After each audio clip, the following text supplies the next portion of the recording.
I don't play with lions. I don't play with those. I don't even do roller coasters. Wow. Well, hello.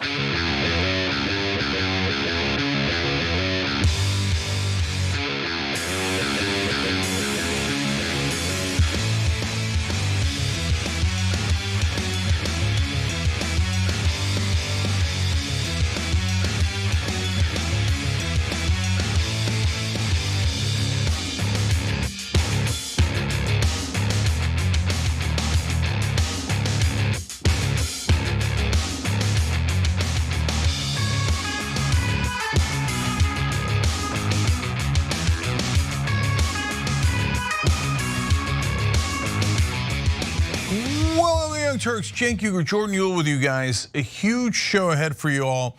The story I'm most excited about is the MAGA civil war is now in fuego. This is the war to end all wars politically within the right wing. It's as big a war as I have ever seen. And we're going to tell you all about it in a series of stories here. We're also, speaking of war, we're also on the edge of war with Venezuela.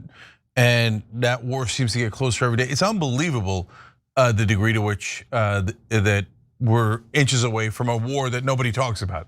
And then there's the war against Mamdani and how pro-Israeli forces use minority groups sometimes to pretend they care about certain issues when in reality all they care about is Israel, and all the different ways that they've declared war on Mamdani. So all of that is amazing. So a lot to get to. But before we get started with anything else, fun day at TYT today. We're announcing a big partnership. So it's with Noble Mobile. That's a new company, and what they do is they provide phone service for you guys at a much better rate than what you're getting now. So it does two things. One is your phone bill is $50 a month. That's way lower than the one I had. So I'm already making tons of money from that. And second of all, they pay you on top to use your phone less. And so you go to go.tyt.com/switch, go.tyt.com/switch. You could use that promo code there. Okay, now this is a company started by Andrew Yang. And so the Yang gang is here and they've done the math on it. And it turns out they're gonna give you some basic income back. And so we looked into it, and when I say this is a partnership, I mean it. We're gonna have some percentage of Noble Mobile. Andrew's invested into TYT. This is a real partnership. So this is gonna save people a lot of money.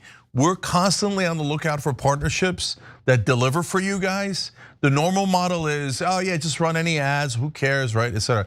No, we're looking for people who are gonna save you money, who are doing the right things, who are honest. Andrew's gonna join me at 8:30 tonight, and we have a fun little starter ad for you guys that we'll show later in the show, maybe during one of the commercial breaks, maybe during the interview. But I want you guys to see that it's fun. It's me switching to Noble Mobile, which I did, and I'm instantly saving money, I love it. Anyways, we're gonna tell you a lot about that because I want you guys, and the switching over is super simple. I want to save you guys money. I want to brag about it. These are the good guys. I love doing deals with the good guys, so I'm super psyched about it. And so that's the first programming note. Second one is real quick. One of you guys flipped a state legislator on the populist plank. He's coming on at 5 o'clock during the Revolution segment. It's 5 o'clock Pacific, 8 o'clock Eastern. And he's gonna tell us how you guys, you, not us, you convinced them to be to champion populism. So I love it. I love every part of today's show. So let's get started. Jordan, what's up first? Well, you talked about the good guys, Cenk. It's time to talk about the bad guys. After months of bombing supposed drug trafficking boats in the Caribbean and hinting at regime change in Venezuela, Donald Trump made it clearer than ever this weekend that he has his sights set on overthrowing Nicolas Maduro. We'll give you his exact quote, but first, Cenk, on that news alone, what are your 2 cents here? I think we're being incredibly flippant about going to a war that could be absolutely disastrous. So are we really gonna go to that war? Jordan's gonna explain it to you, and then we'll break down who might be able to stop it. So Jordan, you first. Well, during his interview on 60 Minutes this weekend, Norah O'Donnell asked Trump straight up, Are we going to war against Venezuela? Trump, I doubt it. I don't think so. But they've been treating us very badly, not only on drugs. They've dumped hundreds of thousands of people into our country that we didn't want. People from prisons. They emptied their prisons into our country. He continued, and every one of those boats that you see shot down, and I agree, it's a terrible thing, but every one of those boats kills 25,000 Americans. Every single boat that you see that's shot down kills 25,000 on drugs and destroys families all over our country. And that is absurd. That is incorrect. That's an outright lie. But then O'Donnell asks, is the military operation around Venezuela about stopping narcotics? Or is this about getting rid of President Maduro? Trump says, no, this is about many things. O'Donnell asks, are Maduro's days as president numbered? Trump says, I would say yeah, I think so, yeah. Then O'Donnell brings up reports that Trump is allegedly considering strikes on the mainland of Venezuela, which Trump neither confirmed nor denied. O'Donnell asks, and this issue of potential land strikes in Venezuela, is that true? Trump says, I don't tell you that. I mean, I'm not saying it's true or untrue. I don't talk to a reporter about whether or not I'm gonna strike. Cenk, there is a lot here. What do you think their motive is, and what do you make of this seemingly creeping attitude toward regime change in Venezuela? Okay, so the number one issue here is Trump saying, yeah, the Maduro's days as president are numbered. So that means most likely we're going to murder him, and that's called regime change.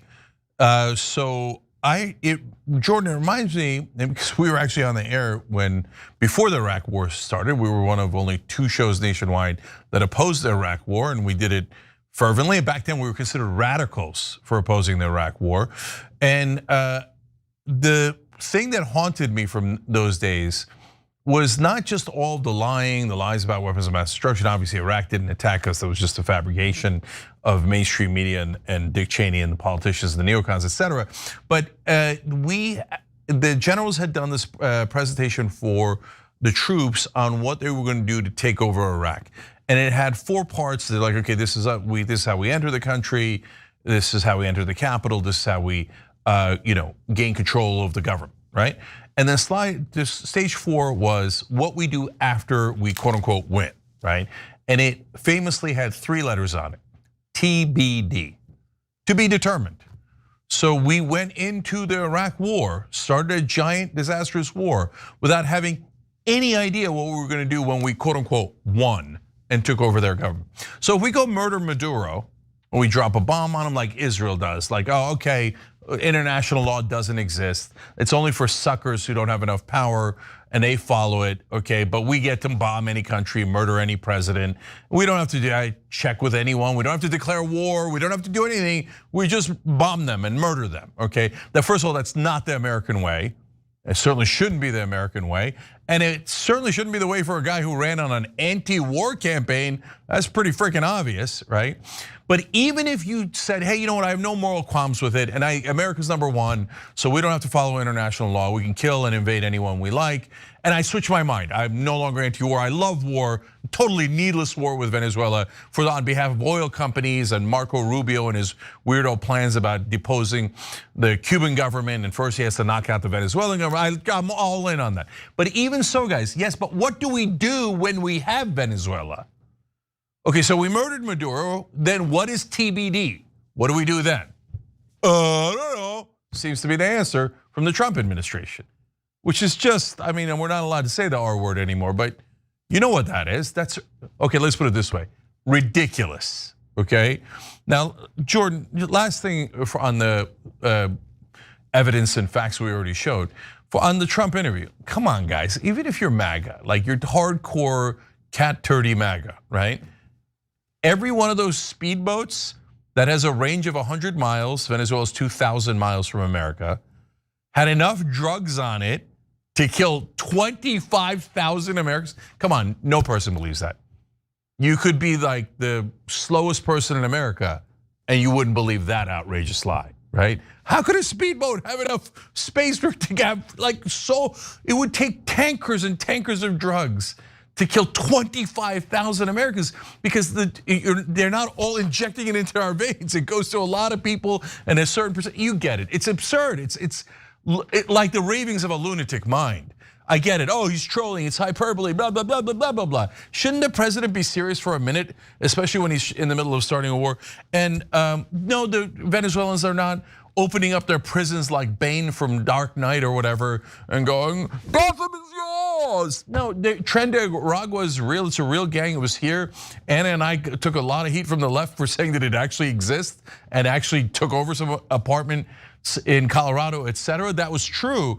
Were they sent by Venezuela to conquer America? And they were all taken out of prison. Think about it. That means the Venezuelans are against them because they were in a Venezuelan prison. And they thought, we will now enlist them to invade America. Wait, why would they work with you? You put them in. All right, none of that makes any sense. And here's some definitive proof. Not only have we returned 3 people in boats that we bombed, where some people died, but they didn't. We returned to their home countries, you know why?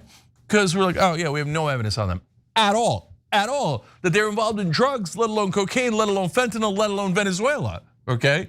And when today they were asked, hey, who are these folks anyway that you killed? I don't know if you're gonna tell us more about that, Jordan, but Trump government answer was, I don't know. We don't know anybody. We don't know the names of anybody on that boat. Then who'd you kill? How do you know you got the right guys? Come on. If you talk to any reporter or if you just read about the drug trade, the global drug trade, the idea that Venezuela is a major source of drug exports is laughable. It's Colombia, it's their neighbor. That's where cocaine comes from. A large portion of the global cocaine supply comes from there. And then even if you were to entertain the idea that Venezuela somehow is a major supplier of cocaine, which again, it's not. The idea that each little boat kills 25,000 people. Think about cocaine overdoses. The risk there comes from the incorporation of fentanyl, which the administration wants you to focus on China for that. So in no way does this make sense. It's ultimately about oil. But let's talk about some of these strikes on these boats. There have been 14 military strikes against alleged drug smuggling boats in the Caribbean that have killed at least 57 people. As you heard earlier, Trump claimed in a 60 Minutes interview that every one of those boats kills 25,000 Americans. His administration, unsurprisingly, has provided no evidence the boats they've struck were even carrying drugs. And there's no way of knowing how many lives would even be saved if they were. And as PolitiFact explained earlier in October when Trump first made this claim, if Trump's statement were accurate, the strikes on 5 boats in less than 2 months would have saved nearly double the number of US lives lost to drug overdoses in an entire year. So it seems he pulled that ridiculous figure out of his ass. And now we're learning that the Department of Defense knows very little about the people they're launching airstrikes at. Last week, lawmakers on the House Armed Services Committee attended a classified House briefing about the strikes with DOD officials. And according to Democrats in that meeting, Defense Department officials do not know precisely who they have killed. Representative Sarah Jacobs said the department officials said that they do not need to positively identify individuals on those vessels to do the strikes. They just need to prove a connection to a designated terrorist organization or affiliate.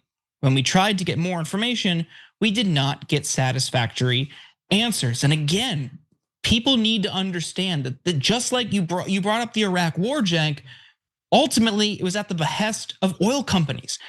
That's what they want here. They want access to Venezuela's oil. What's old is new again. Yeah, and Richard Grinnell came out and said it. We quoted it a couple of weeks ago, where he's like, "Well, I already got the oil deal. We bullied and intimidated Maduro enough that he said, yeah, I'll work with your oil companies." And when he says your, he doesn't mean American. He means the ones that are legally bribing American politicians. So they could be multinational corporations as long as they're bribing American government officials, including the Trump administration. And every administration really, Maduro says, I surrender to your corporate donors. And so first of all, that was amazing because both sides openly admitting this has nothing to do with the American people. This has to do with satiating corporate donors that gave money to politicians. Well, at least we used to hide that before. Now it's kind of brazen and out in the open.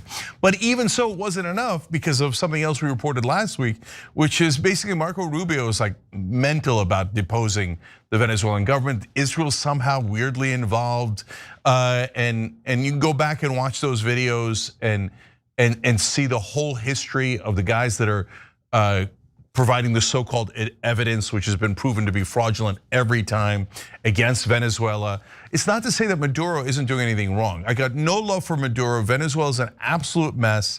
And do I think he won the last election? No, I do not think he won the last election, okay?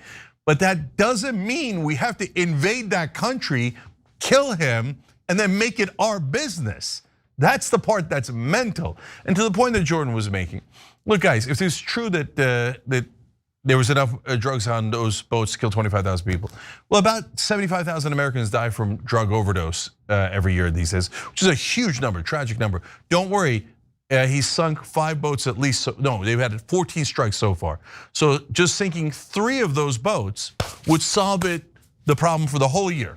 So let's see, if there's no overdose deaths going forward for a year, then Trump was right. Each boat had 25,000 deaths, like the equivalent of 25,000 people dying, that amount of, come on, everybody knows.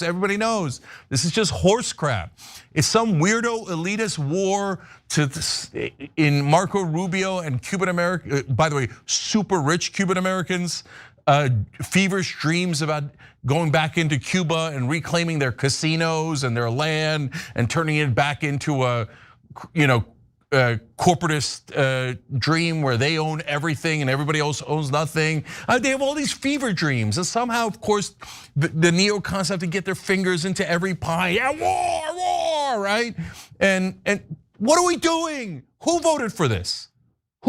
Okay, you could say, hey, maybe some Venezuelan Americans are like super happy about it. Maybe you could say some Cuban Americans are thrilled. Some pro-Israeli guys, for some nearly inexplicable reason, but we did explain it last week, are happy. But in terms of actual Republican voters, independents, Democrats, who asked for this?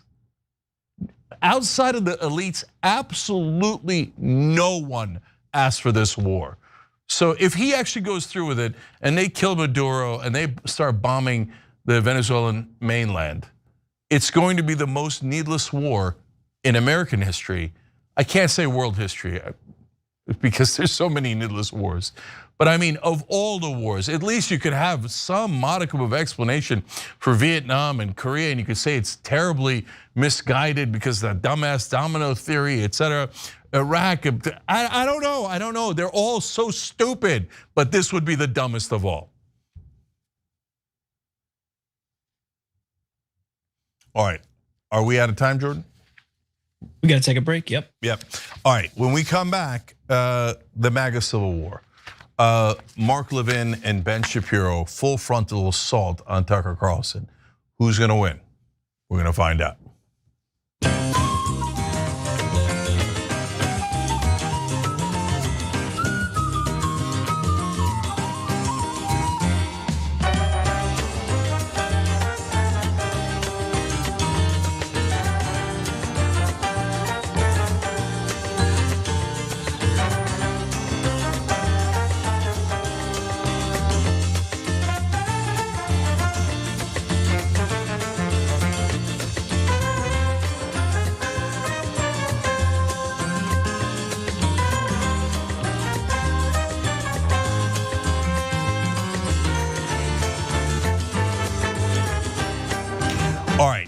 Let's go to our members. Church of the Illinois says, howdy all have a happy Halloween. I had 0 trick-or-treaters, maybe because I live in the Chicago area. Well, at least little Lord Trumpelstein got his great Gatsby party while kicking people off of food assistance. F you, Donnie. I mean, that was amazing. As he's kicking people off of Snap to do a great Gatsby themed party. On the nose. Anyway, Pseudo Dragon says, I'm really nervous about Yang investing in what Yang investing in TYT means. Is this an ownership stake? Guys, in all of our contracts for people who invest, no editorial control is allowed. So did, for example, Jeffrey Katzenberg's WonderCo invest before? Yes. Alan Patrikoff's Graycroft? Yes. Are they 2 huge Democratic establishment donors, Hillary Clinton, Joe Biden, et cetera? Yes. Did it affect our coverage at all? You all saw it with your own eyes. 0. To their not to their frustration in terms of their investment. Their investment's all about business, and they believe that this is the future, right? Did it affect us politically, or were they happy about it politically? I don't know, because I never talked to them about it, because that's not a thing that investors get to do here. So, and there's small amounts. And Andrew's a wonderful independent. I love having him here, okay? And I love that we're doing the deal with Noble Mobile because I can trust them that they're gonna do the right thing. They got a great service. You're gonna save a lot of money. So I love it. We'll show you the ads in a little bit. But by the way, you're not wrong to ask questions. There's nothing wrong with that. Yeah, you wanna make sure. And so God bless. We always do it contractually, no editorial control. Roy Lehman says, what's with the upside down Dodger logo on Jordan's hat? People are asking really good questions today. Okay, Jordan, actually I was also wondering that. Why is it upside down? Other than you're cool. Yeah, I mean, it's just so Australians can read it. There you go, okay, that makes sense. Man, go Dodgers, but my heart breaks for the Blue Jays. Oh God, that was close. That was as close as it gets. They had many chances. I hear you. I don't know, man. If ever there were co-champions, I don't know. Oh, they were so close. Anyway, Just Jim says, so Cenk, does this mean TYT is joining forces with the Forward Party? Will Yang support the populist plank? No, we're not. That's politics. No, we're not joining the Forward Party. And Young Turks does not have a political position. Our hosts do, right? So I have a certain position, and I'm way more activist than Anna is. John has slightly different positions than I do, et cetera. So all the hosts are free to do whatever they want politically, be active, et cetera. The company itself doesn't take any positions. But these are good questions. And does Andrew support the populist plank? Yes, he does. So we'll ask him to sign, and I'm sure if we haven't already. But yeah, as an independent, he loves the populist plank. Jack Callahan says, we've had decades of regime change imposed on other countries and none has gone to plan or worked out. It's illegal and asinine. Hard to agree with you more, Jack. Both are definitely true. And Canadian Skull Dragon on Twitch says, how noble of you. I see what you did there.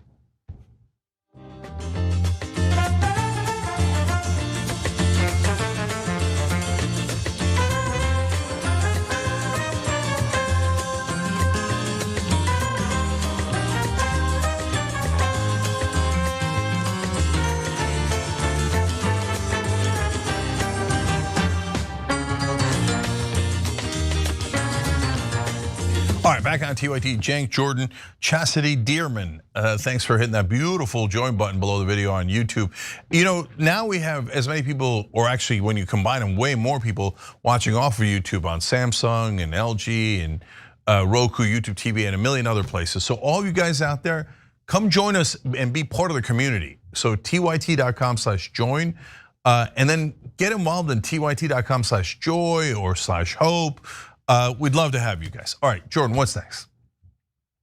Take a look at this. For 6 months, I've been fighting these bastards, whether it's Tucker Carlson or whether it's Nick Fuentes. What do you mean we don't cancel people? We canceled David Duke. We canceled pornography on TV. We cancel stuff all the damn time.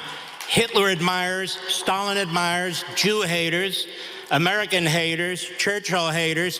You're damn right we're gonna cancel them and deplatform them. It's called the market system. That was Mark Levin openly admitting that he would like to cancel and deplatform Israel critics like Tucker Carlson this past weekend at the Republican Jewish Coalition's Leadership Summit.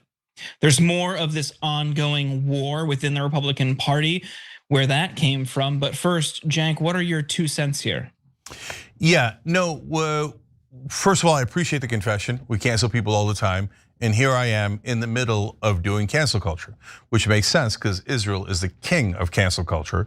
But he said we should cancel all Jew haters, whatever that means, and all America haters. So does that mean anyone criticizing America or its government? And does that include under Biden? These are important questions we got to suss out for what Mark Levin means. But as you're going to see here, the real question is, who's going to win this MAGA civil war? Because they're coming for Tucker, and I have a strong opinion on who's going to win.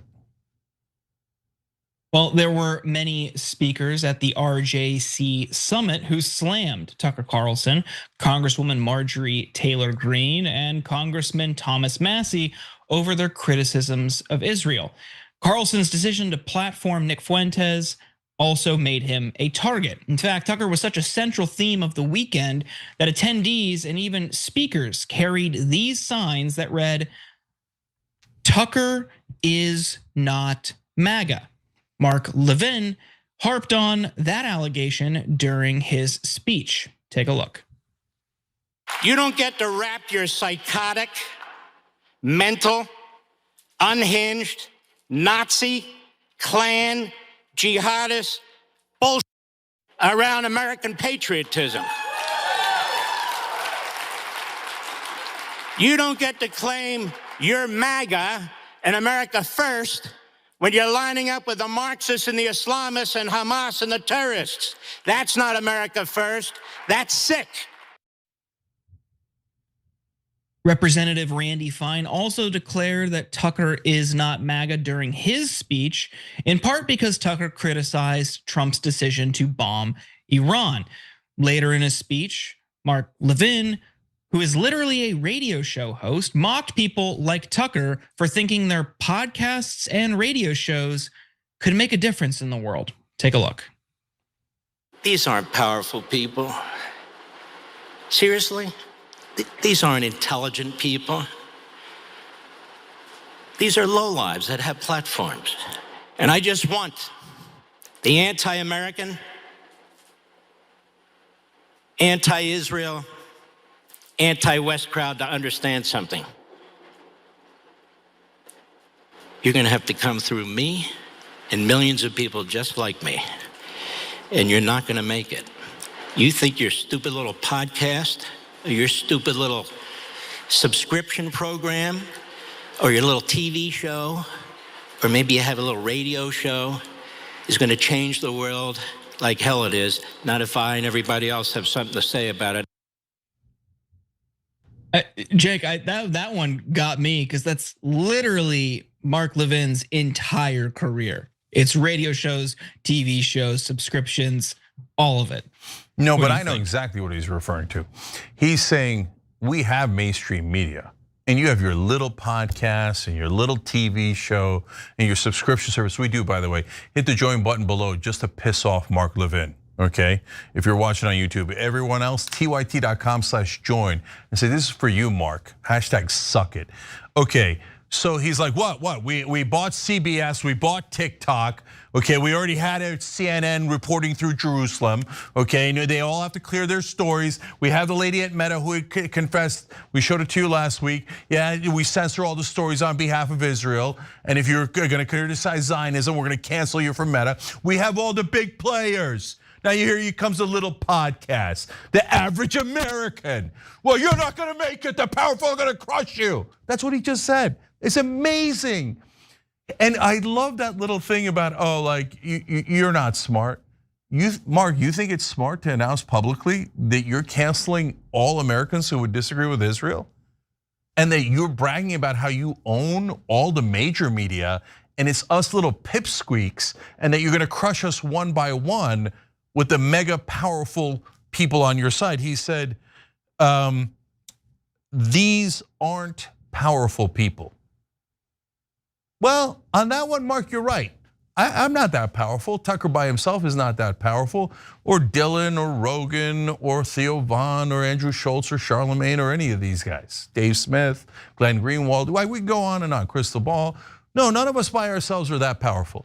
Rando on social media, who's fighting for America first, or any just sanity. American sovereignty, wouldn't that be amazing for America to be free from sea to shining sea? Yeah, you're right. We're not at all powerful like you and your giant donors and the giant owners of these companies that are pro-Israel. But my guess is United were more powerful than you. And I know uniting is the hardest thing in the world. Why do you think Mark Levin and Daily Wire and all those guys start endless culture wars? To divide you. Why do you think they're constantly doing propaganda against Muslims and honestly about trans people and this? Where did all the trans stuff come from? Daily Wire, okay? So constantly putting out culture war stuff because they know we can't resist. The left and the right can't resist. Then we're at each other's throats and they're laughing their ass off. But now it appears, Jordan, that Mark is not laughing his ass off. All of a sudden, he's a little bit worried about our collective power. And they're starting to worry, oh my God, what if the left and the right unite on behalf of America? Then our Israel first agenda is in trouble. Well, Mark, you're goddamn right it is. And I love that it is. And I'm sick of you and your disgusting friends running our media, running our politics. Yeah, I'm saying it. And it's not Jewish Americans. It's pro-Israel radicals who think, screw this country. This country, I mean, the overwhelming majority of Jewish Americans love this country, love the opportunities, the hopes, the dreams, etc., that America has helped them realize. But a small group of pro-Israel radicals are like, no, everyone has to serve Israel, right? I mean, look at this nonsense garbage he puts out there. These people who are anti-America, anti-Israel, anti-West. No, you made that up. That's a propaganda point. America and Israel are two different countries. They obviously have different agendas, different priorities. And by you putting it in there and putting the West in there, guys, it's such an old trick. You know that, right? Like, oh, you have to give all of your money to Israel. You have to support all their wars. By the way, sometimes you have to fight their wars. And you have to make sure that they could do a genocide. You owe them everything. Why? Because Israel is the West. Israel is America. No, Israel is not America. It's not the West, it's Israel. Any other country saying Turkey's the West, Turkey's America, France is America, France is the West. Like France is the West at least makes a tiny bit of modicum of sense, right? Israel being the West doesn't even make any sense. They're just making crap up. It's called Hasbara. It's propaganda that the Israelis have been doing here, honestly, for decade after decade, and they never got caught with nonsense talking points like Israel is a special ally. Whenever you ask them, what does that mean? Literally, no one has an answer. Judeo-Christian heritage of the Bible and the Schofield thing and the blah blah blah and West Magna Carta. What? No, the guys like Mark Levin have been controlling our government for a long, long time. But guys, America, I got great news for you. For the first time, they're worried that they are losing control. And I'm here for it. And I love it. And I love to see Mark Levin in a cold sweat panic. We're gonna cancel them all and their stupid podcast. And we're gonna get mainstream media to be back in charge. And they're gonna give me a show on Fox News even though no one likes me. And on the radio where no one can even listen to me. Because yes, Israel's gonna be in charge. Too bad, Mark, too bad. You're caught. We caught you. And now the rest of your life is going to be devolving into disdainful mediocrity. We're all gonna look at you as the pathetic mouthpiece for a foreign government who's trying to rob us blind. And we're gonna hate you for it. Mark, good news, we already hate you for it. But also good news, I'm on the left. Ultimately, I will protect everyone, okay? I don't want any violence, I don't want anything physical that will only destroy this movement. Do not help Mark Levin and the others. Never do anything physical and never make it about Jewish Americans. But for all the people who say that Israel is the equivalent of America, and we need to all serve Israel if we love America, my ass we do. And I got a lot more where that came from, but give me more, Jordan. Yeah, I think what's really happening here is they are threatened. The power centers, the establishment media, the pro-Israel media figures, they are worried about a democratized media landscape. And they can try to control what people watch. They could try to get shows canceled. But at the end of the day, there's going to be viewer backlash. All you're doing is showing that people have no reason to tune in to your show. So it's going to blow up in their face, and I can't wait for it. But one person who doesn't seem to recognize that is Ben Shapiro, who also got in on this campaign to take Tucker down. In fact, today he devoted his entire show to it, titled "Tucker Carlson Sabotages America."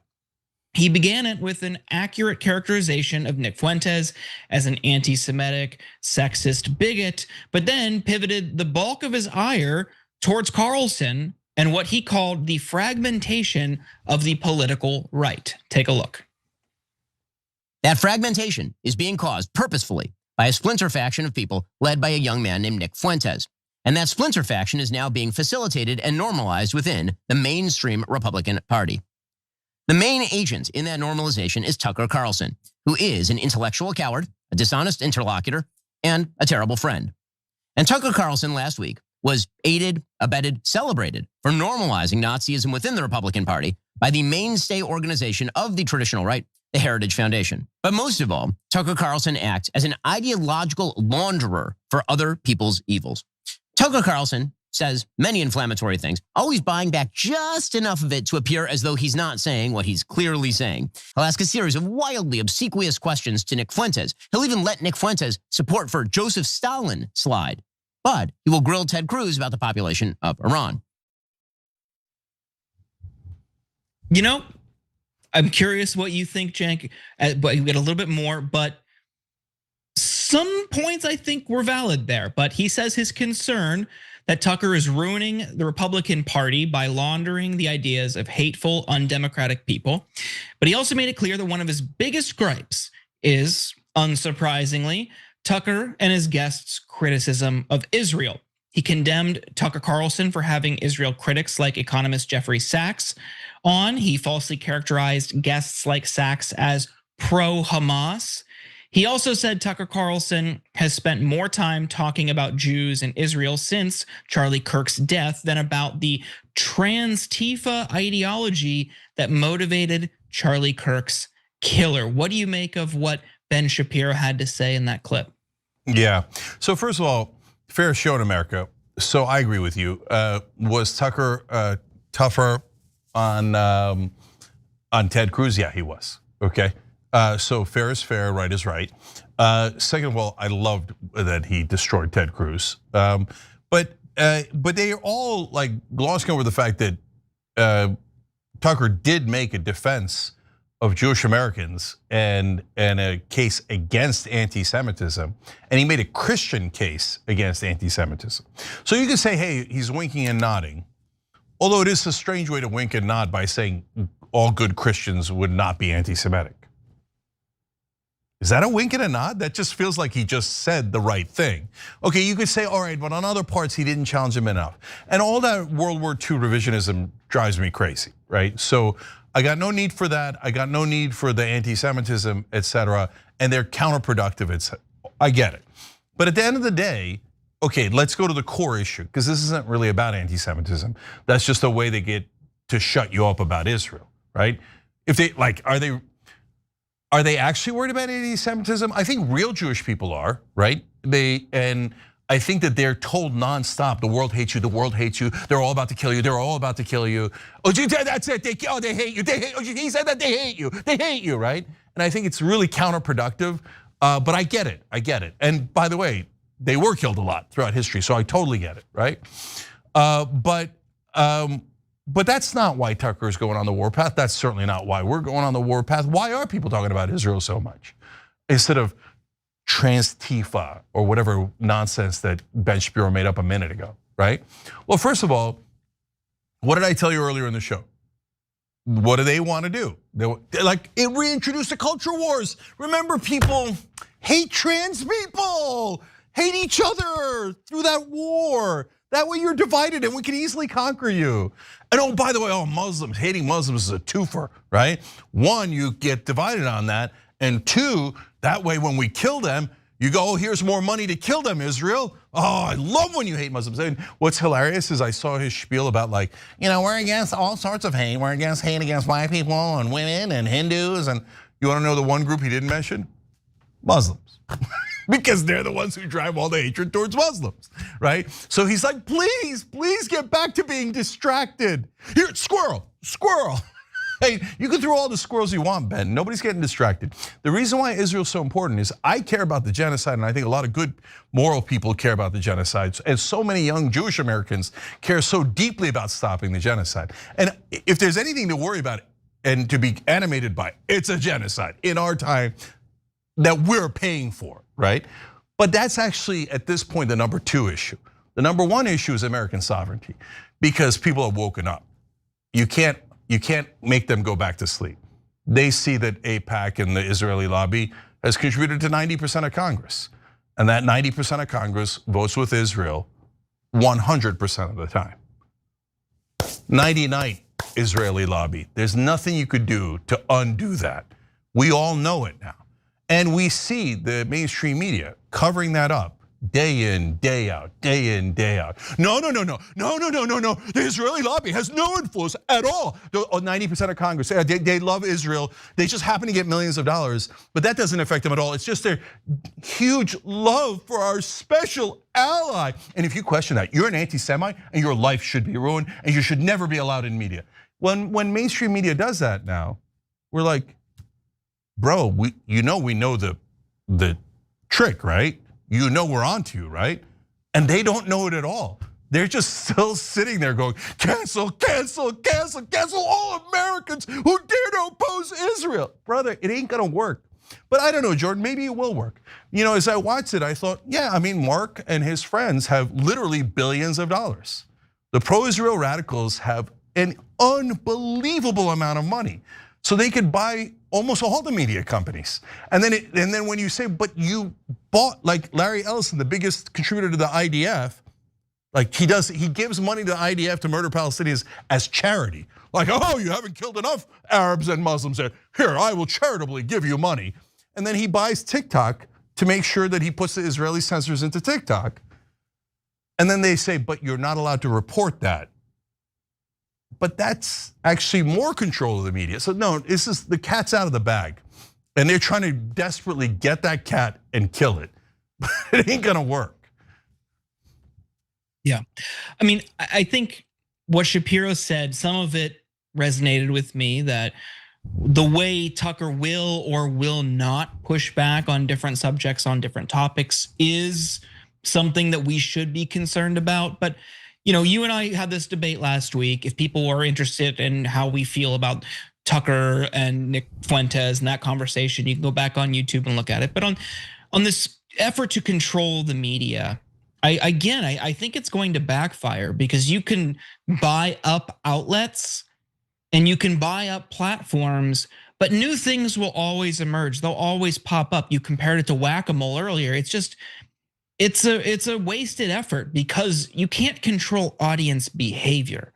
That has been a frustrating point for the left on YouTube for years. Other than this network and the shows affiliated with it, there really hasn't been much. And you're starting to see things start to pop up, like Midas Touch. You have Brian Tyler Cohen, you have Jack Concherella. Now suddenly these people are popping up. But you can't control people as much as the Democrats want. No, go back to MSNBC. That's dying. The viewership is declining. The right is now experiencing the same problem. People are turning off Fox News, they're turning off OAN and Newsmax, and they're going more to independent creators that they feel like they can trust more. So what you're seeing is this kind of like last desperate attempt by people like Ben Shapiro, who has been funded by fracking billionaires for years, by Mark Levin, who's been associated with Fox News for years. No, stay with us, stay with the powerful, stay with the elite. You could trust us, do anything but turn to independent voices, independent creators. It's a problem throughout the media and creator landscape. It's not one that they're going to solve by shunning people that they disagree with. And I appreciate you pointing out the one thing that I think we all need to focus on here when they're saying, oh, stop paying attention to Israel. Remember trans people. Why isn't he talking about trans Tifa?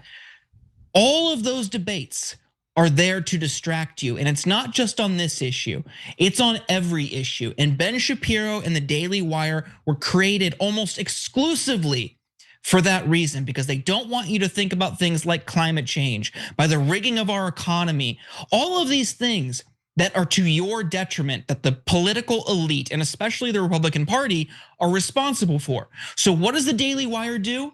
Movie reviews, trans investigations, demonizing minorities, immigrants. How many godforsaken Disney movie videos has that outlet put out on YouTube? Oh, the new Disney movie's woke. Oh my God, there's a same-sex couple in Buzz Lightyear. Oh, the Barbie movie's too woke. How does that affect your life?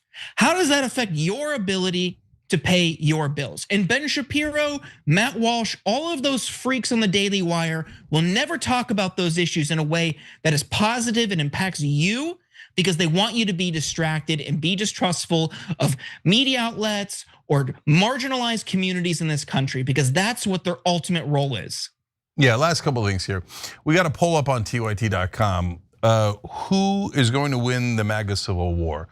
A, Mark Levin and Ben Shapiro. B, Tucker Carlson, okay?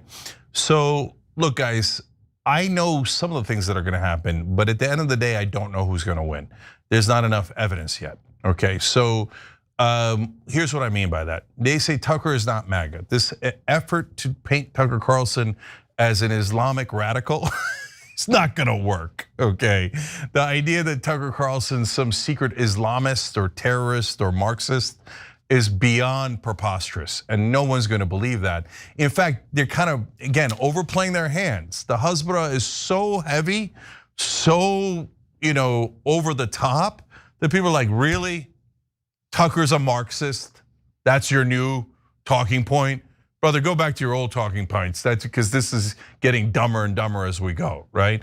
So no, I don't think they're gonna be able to cancel Tucker and Candace. And by the way, now, all the independent podcasters, they haven't even gotten to them yet. Wait till they get a load of Tim Dillon, okay? And then they're gonna try to cancel him, and they're gonna try to cancel Megyn Kelly and Charlie. Okay, so, and finally, yeah, but what happens when the elites that Mark Levin is referring to and the establishment with their billions of dollars and almost all of the politicians and almost all of the media come down like a ton of bricks on the rest of us? Well, they're in the middle of doing it now, so we're gonna find out. I don't know who wins at the end, the people or the elites, but this is the actual political, not physical, but this is the actual political civil war to end all other political civil wars of my lifetime. Because this isn't just about MAGA. This is about all of us, right, center, and left versus the elites. Honestly, this is the political war I've been waiting for 23 years while we've been doing the Young Turks. It's about time people realize almost all the politicians are crooks. And it's not just Israel. They serve big pharma, big oil, defense contractors, and every donor that buys our bought, corrupt politicians. Let's all get up, because we're gonna need all of us in order to defeat the Mark Levins of the world, okay? By the way, join the revolution. 8 o'clock Eastern, we're doing a show called The Revolution to teach people left, right, and center, and to do it together. We're crowdsourcing it, so we can show you how to get money out of politics. If we're united, we actually do have enough power to win. It's the uniting part that's hard. That's why they're constantly trying to divide us. All right, we got to take a quick break here. When we come back, we've got Hillary Clinton crying about how the young have not been properly indoctrinated about Israel. We need some more brainwashing. Oh, that's so weird. Mark Levin and Ben Shapiro on the right seem to totally agree with Hillary Clinton on the left. Huh? That is so weird when the elites get together and play ass slap football. That when we return. Tucker Carlson, a terrible friend. Stop with the questions. Celebrate.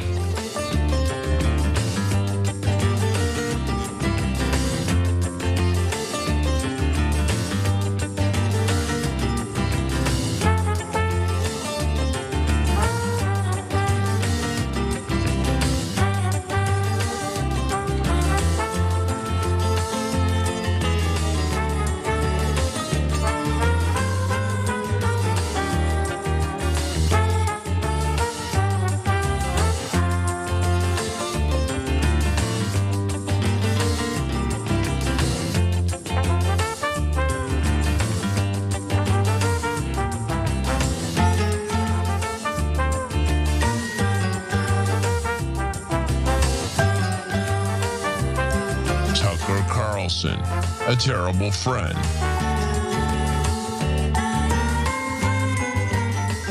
All right, back on TYT. On Super Chat, Constantine Kavira says, I like the Jenks 2 cents graphic. Any chance of Jenks 2 cents coin in the TYT store? Well, Constantine, we hadn't thought of that, but now we will. So shop tyt.com. Now go to YouTube members. Grizz, my homie from the street, says, I first found TYT back in 08-010 when Jim Cornette, the pro wrestling announcer, called in. I was hooked for years, took a break, glad to be back. I love that you're back. Thanks, brother. We're gonna need everybody we can get. Army Vets for Democracy says, no one watches mainstream media. I haven't had traditional TV since 2016. I pay for my media online and I'm in my 40s. Love it, brother. Marty Mule 1962 Martinez says, Cenk, is Anna on CNN tonight or any other podcast or platform? Actually, I think she did her take today. I think she's gonna be on CNN on Tuesday and Wednesday at 10 o'clock Eastern. So look, we give the exception of Abby Phillip on CNN as the one person who's willing to have progressives on, although they might have Anna on more shows now. So beautiful, love it. I love giving credit where credit is due. It's just that they hardly ever earn it. And then on her take, obviously, if you haven't seen it, she's dominating, right? tyt.com/press. Almost all the pro-Israel radicals have been driven out. So War Dragon says, Crystal Ball's on fire. She's been everywhere calling everyone out.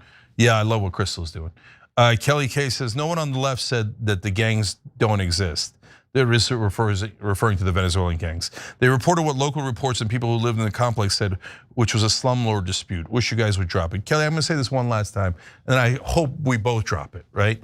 So they said that there were no gang takeovers of the apartment buildings and the apartment complexes, and that it was a right-wing narrative, and that it was just a slumlord. We showed you local news reports of them definitely taking over apartment complexes.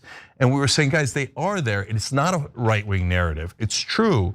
That doesn't mean that you should do what the right wing wants. Oh, okay, that they're eating cats and dogs, or that you should kick out all Venezuelans, etc. But there was a gang there. They had taken over apartment complexes, and they were kicked out now. Okay, and if you say, look, Cenk, I don't believe you on that.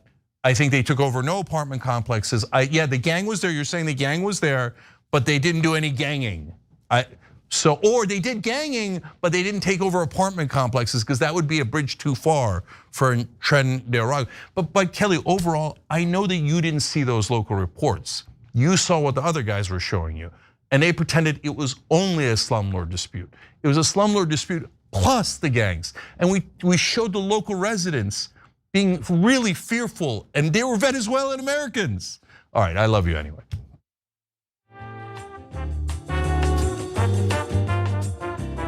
Brandy Arguay.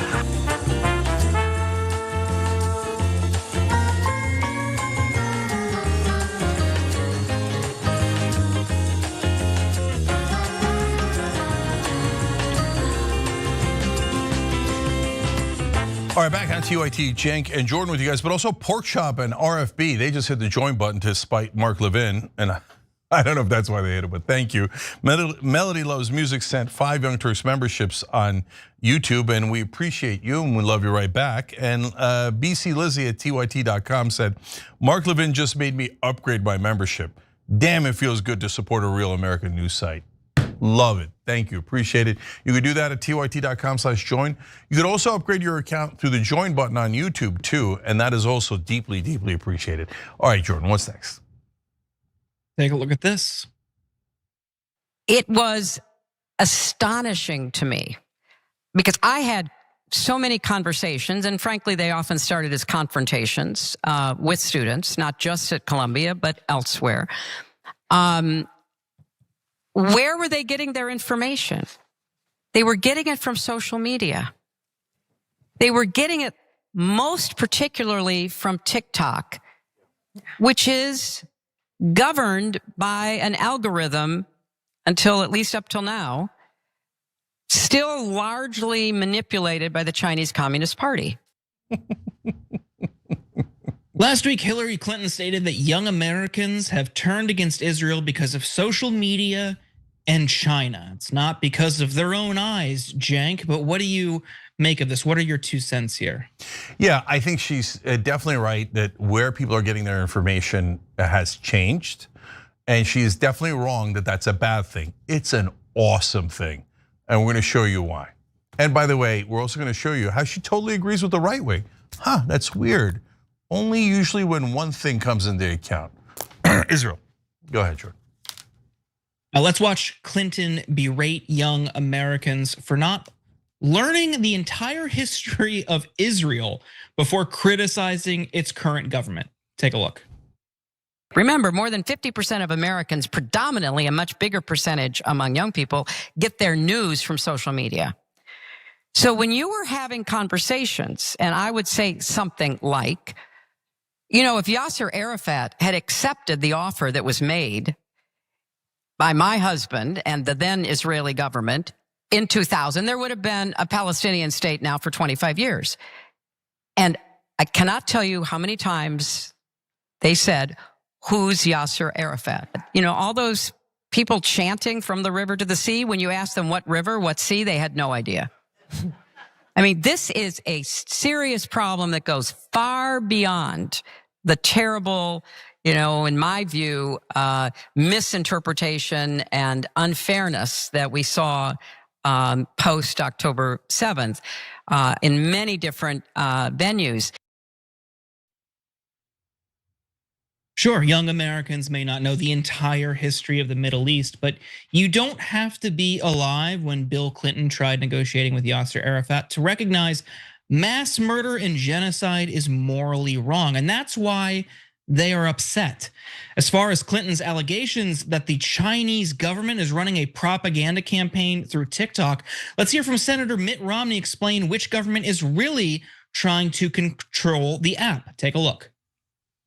Some wonder why there was such overwhelming support for us to shut down potentially TikTok or other entities of that nature. If you look at the postings on TikTok and the number of mentions of Palestinians relative to other social media sites, it's overwhelmingly so among TikTok broadcasts. So I'd note that's of real interest, and the president will get the chance to make action in that regard. Typically, the Israelis are good at PR. What's happened here? How have they and we been so ineffective at communicating the realities there and our point of view?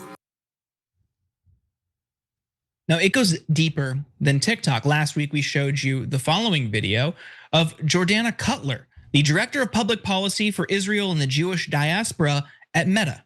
Take a look. We banned content with harmful stereotypes about Jews, such as the claim that Jews run the world or other major institutions. We updated our policies to recognize that the term Zionist can be used as a proxy for Jews and Israelis. We banned content claiming Zionists run the world or control the media, and we do not allow for dehumanizing comparisons of Zionists. And just this year alone, David Ellison has taken control of Paramount, which owns CBS News. Speaking of CBS News, Barry Weiss was appointed its editor-in-chief.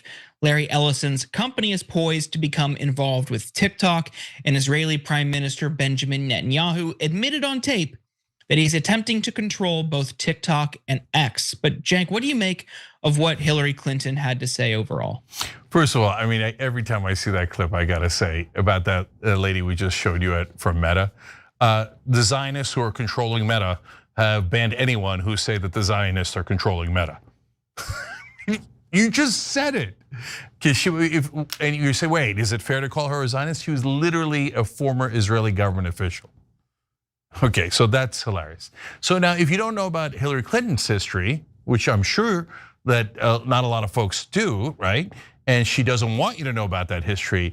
I think it's hilarious that she's like, oh, they don't know the real history. No, what she's actually saying is they don't know the propaganda that we have been forcing down the throats of Americans for decade after decade. Why is our propaganda machine broken? Come on, mainstream media, breathe. Breathe. Come on, CBS. Come on, CNN. Come on, New York Times. Tell them how great Israel is. Tell them what a great special ally they are, and how they have to all bow their heads. And if they don't, they're anti-Semites, and their lives should be. Okay, Hillary, it's not going to work anymore. So how did they do that in the past? Through a lot of different things. By the way, if you don't know, Ghislaine Maxwell's dad is Robert Maxwell. He bought Macmillan Publishing, which published our history books. Robert Maxwell was a legendary Mossad spy who stole our nuclear secrets. Why are we letting Israeli spies buy our publishing companies? He owned 3-4 different publishing companies. Back in the day, I mean, that was some professional hasbara. That was propaganda on a global scale, right? So now their control is slipping away from them. They're like, now they're seeing all the evil things Israel's doing.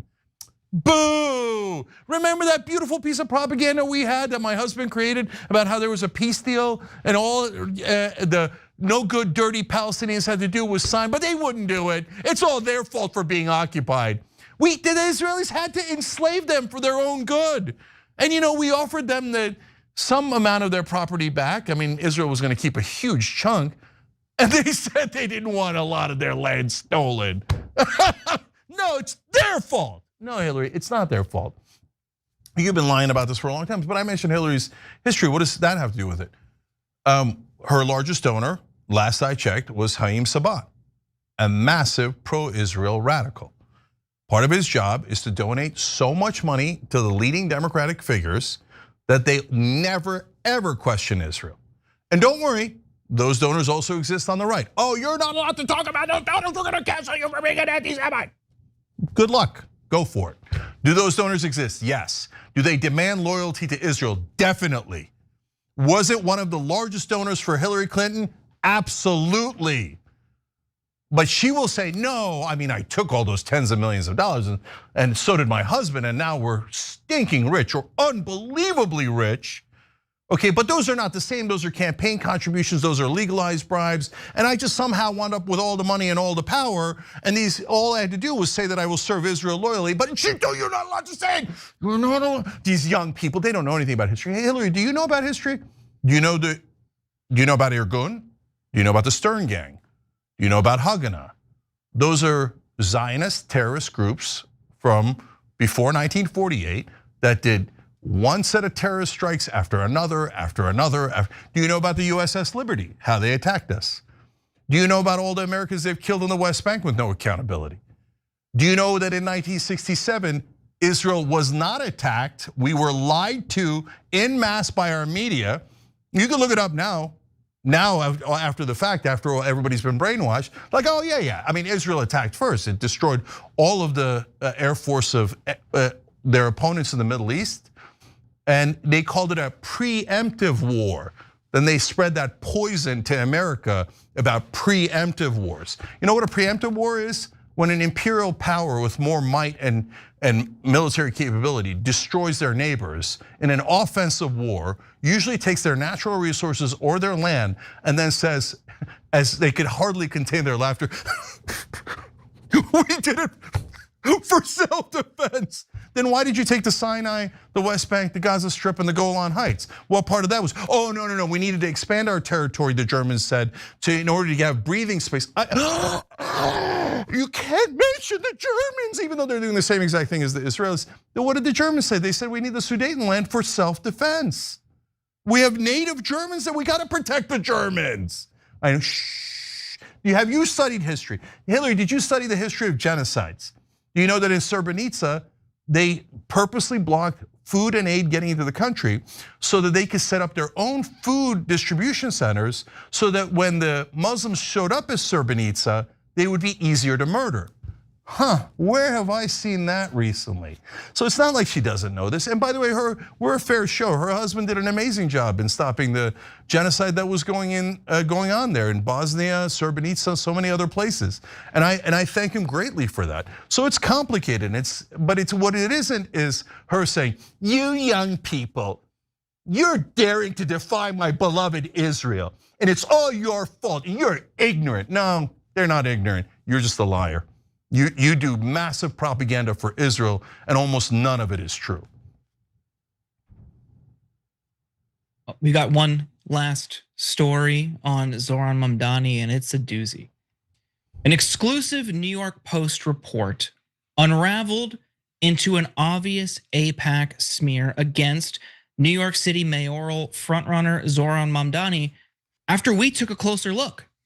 More in a moment, but Cenk, are you surprised that the New York Post might have done some attacking of Zoran at the behest of potentially the Israeli lobby? No, I'm not surprised. All right, guys, the most amazing part of this story is how pro-Israeli forces, lobbies, etc., groups in this country have been buying off minority groups, creating minority groups, pretending that they speak for black people or in other minority groups, when in reality, they're all doing it for Israel. It's an amazing story, accidentally revealed by the New York Post. So last Wednesday, the Post published this sensational piece. Zoran Mamdani, Democratic Socialists' agenda is bad for black New Yorkers, advocacy group says. And according to the report, this advocacy group launched a last-minute $2 million smear campaign on Zoran, including direct mailers like this one that reads, a message from the black community to the Democratic Socialists of America: stop insulting our intelligence. Instead of claiming to speak for us and acting like you know what's best for us, try listening to us. So when we saw this story, we decided to do what most media outlets are unwilling to do. We looked into it. Who's behind this group? The About Us section on the National Black Empowerment Action Fund's website lists only 2 staff members, Darius Jones and Richard St. Paul. So their resumes: Darius Jones, who is a senior advisor, was the deputy national political director for Bloomberg 2020. He also spent a decade as National African American Constituency Director for AIPAC, founder and executive director of the National Black Empowerment Council, NBEC, and an organization, among other things, that helps forge stronger ties between the African American community and Israel. What about Richard St. Paul, who's also a senior advisor? Well, he's general counsel of the NBEC, and wouldn't you know it, currently serves as a member of the National Council for AIPAC. But will this angle of attack work? Even the Post is doubtful. During the Democratic primary for mayor, more black New Yorkers voted for Cuomo than Mamdani. But Mamdani won the primary, and Cuomo is now running on an independent ballot line in the general election. Black voters are also loyal Democrats, and recent polling shows a majority of them have abandoned Cuomo and shifted to Mamdani as the Democratic nominee running on the party's ballot line. Now, an update to this. I looked at the New York City's political transparency site to see the money going into the campaign, and there's 2 avenues here. They either haven't reported this ad and it's a 24-hour reporting deadline, which means they potentially could be violating New York election law, or this whole thing was a sham and they're not running the ad at all. But either way, it's not in the portal, and you have to report ads within 24 hours in its current state in this campaign. But Cenk, what do you make of this? Yeah, it's a great job by Jordan on a lot of this. So first of all, like if you say, hey, there's a black conservative group that's worried about the economic policies of Democratic Socialists of America, it seems like a plausible cover story, and that's why it's a cover story. So, and then you find out the two guys running it work for AIPAC. Come on. Guys, really, come on. So, but now why do they do it so obviously and brazenly? Like, oh, we are a black group. We care a lot about black issues. We got our two AIPAC guys running it. Okay, the reason is because mainstream media never looks into it, never. It took us to look into it. And if you do look into it and you report it, they'll just come out and be like, no, that's, although your facts are true, you're an anti-Semite and no one should ever hear from you again. Cancel them forever, okay? Look, is AIPAC running this front group? Of course they are. Is it a total sham? Of course it is. And so, but what you might not know is there's tons of official and unofficial Israeli assets all over our politics and all over our media. So if you see someone who's a minority who is avidly and fervently defending Israel, especially on an issue that involves race in any way, shape, or form. Hey, is Israel being racist by saying that Palestinians cannot govern themselves? That they're the only people in the world who are so beneath everyone else that they can't handle sovereignty, that they would just be maniacs and try to kill every Israeli, right? And so whenever you have a problem like that, you send in a minority that has been funded by AIPAC their entire careers, and they'll be like, this is outrageous, and the real problem isn't that, the real problem is anti-Semitism. Everyone should be canceled, and I'm saying this as a black person, so it's okay. Yeah, it's a scam, total, utter scam. And of course, the top scam is a little bit different than this, is when they get people from their own race to denounce that race, especially when it comes to Israel, right?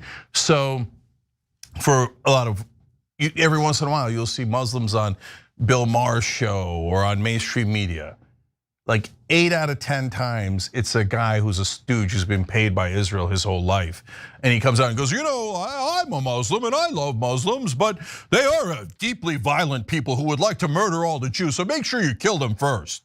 That's just my Muslim opinion. Is it? Is it? So this front group is just propaganda for Israel, as is so many things you see. And the reason why you don't know that they're front groups is because mainstream media is sworn to secrecy on anything that is critical of Israel. So finding this out was easy. You just look on their website, who's running it? Oh, 2 guys who work for AIPAC. Not a single mainstream media reporter could figure that out. You just all thought you were all idiots and suckers, and you thought, oh yeah, this must be a conservative black group that really hates minorities or the left and the minorities in the left. They're not looking, they don't want to find out. They're not in the news business, they're in the covering up the news business, okay? So great job, Jordan, now you know it's a scam. By the way, I can't wait for Tuesday. If Zoran wins, that means the Israeli lobby will have wasted $40 million on that race. Love to see it. Come on, Zoran. Forget everything else on that alone. Let's have an American win a race that actually is to represent other Americans and not a foreign government. One final thing on this group that I found when I was looking into them. In the Jamal Bowman, George Latimer race. Jamal Bowman, of course, another target of AIPAC, the Democratic majority for Israel. All of this money trying to unseat him. This group also got involved in that race and endorsed George Latimer and started taking shots at Jamal Bowman, to the confusion of a black Democratic group in Westchester County who will issue a statement. It's like, who even are you? You don't do any work here. Why are you weighing in on this race as an authority on black voters? So there's a whole lot more to this group, but time and time again, they will come in, try to act like whatever candidate or whatever policy that might be critical of Israel, what they try to do is come in and try to divide people based on matters of race at the behest of the pro-Israel lobby. And it's sad, but people are starting to see through it. All it took was a Google search, and I found this out. Yeah. And lastly on it, guys, is that they almost never talk about Israel. They pretend they care about economic issues. They pretend they care about other issues, but they're totally funded by Israel. And they're all just trying to eliminate Israel's enemies, by the way, on the left and the right. So in this case, this is a conservative black group pretending to care about black people when in reality it's run by AIPAC.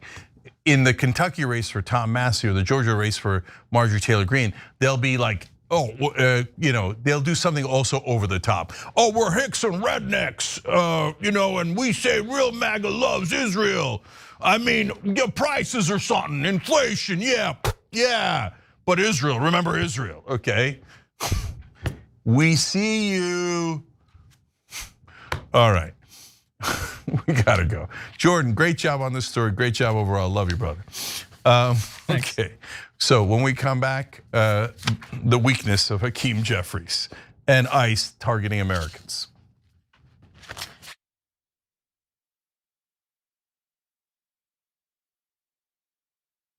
Damn it, they failed us. And if you're not angry about that, Michael, and any of you out there, then you're damn wrong, because you should be angry. Young Turks. It was genuine. He was mad. Cenk Uygur, known online as one of the Young Turks, isn't afraid to throw some punches. 3, 2, 1, fade up. Cenk the Turk Uygur. What kind of TV station is this? The whole point is for me to yell and scream and tell you what I think. It was right out of like Wayne's World.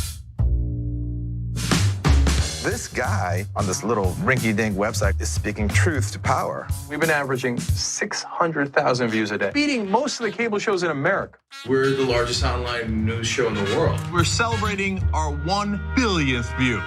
Television, we're coming.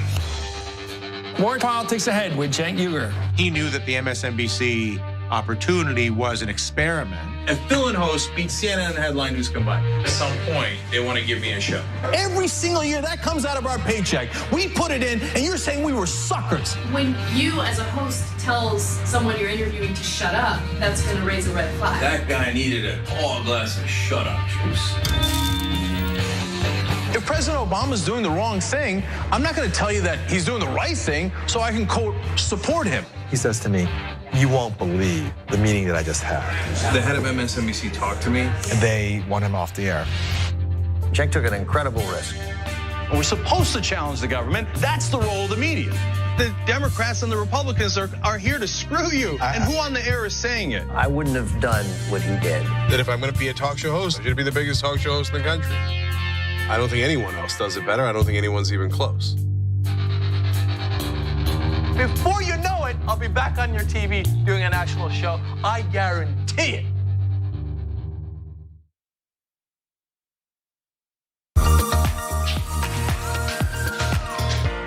Magic. It's showtime. And say 45 minutes. I'm hosting today. Now, I know what you're thinking, Jay, your face is already perfect, but you know what? I still need to apply some makeup. I went through this process, right? A few years ago. When I realized that I was gonna have to wear makeup on the show, I had to go through like finding out what my undertones were. You guys know what those are? I got my MAC Cosmetics. It says SPF 15 foundation, broad spectrum. But apparently what I have is red undertones, and I think pores are not supposed to be seen. I need all these things to be confirmed for me. These sponge things don't work for me. You gotta use your hands. This idea. That's how the magic really happens. So we're gonna go through a tutorial. How to make the magic happen from beautiful to beautifuler. Let's go. I've already been moisturized. That's the first thing. But moisturization already happened. We go raw. All hands. Pick up. Couple streaks. This is the guy way of putting on makeup. We got dots.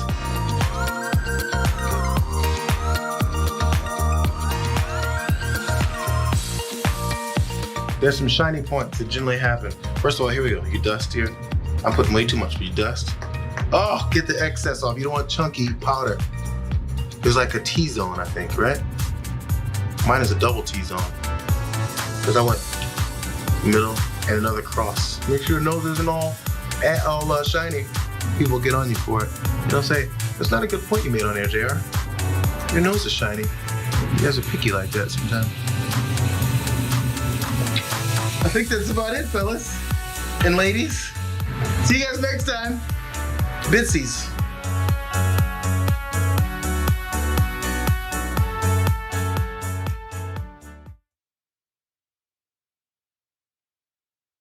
Tucker Carlson, a terrible friend.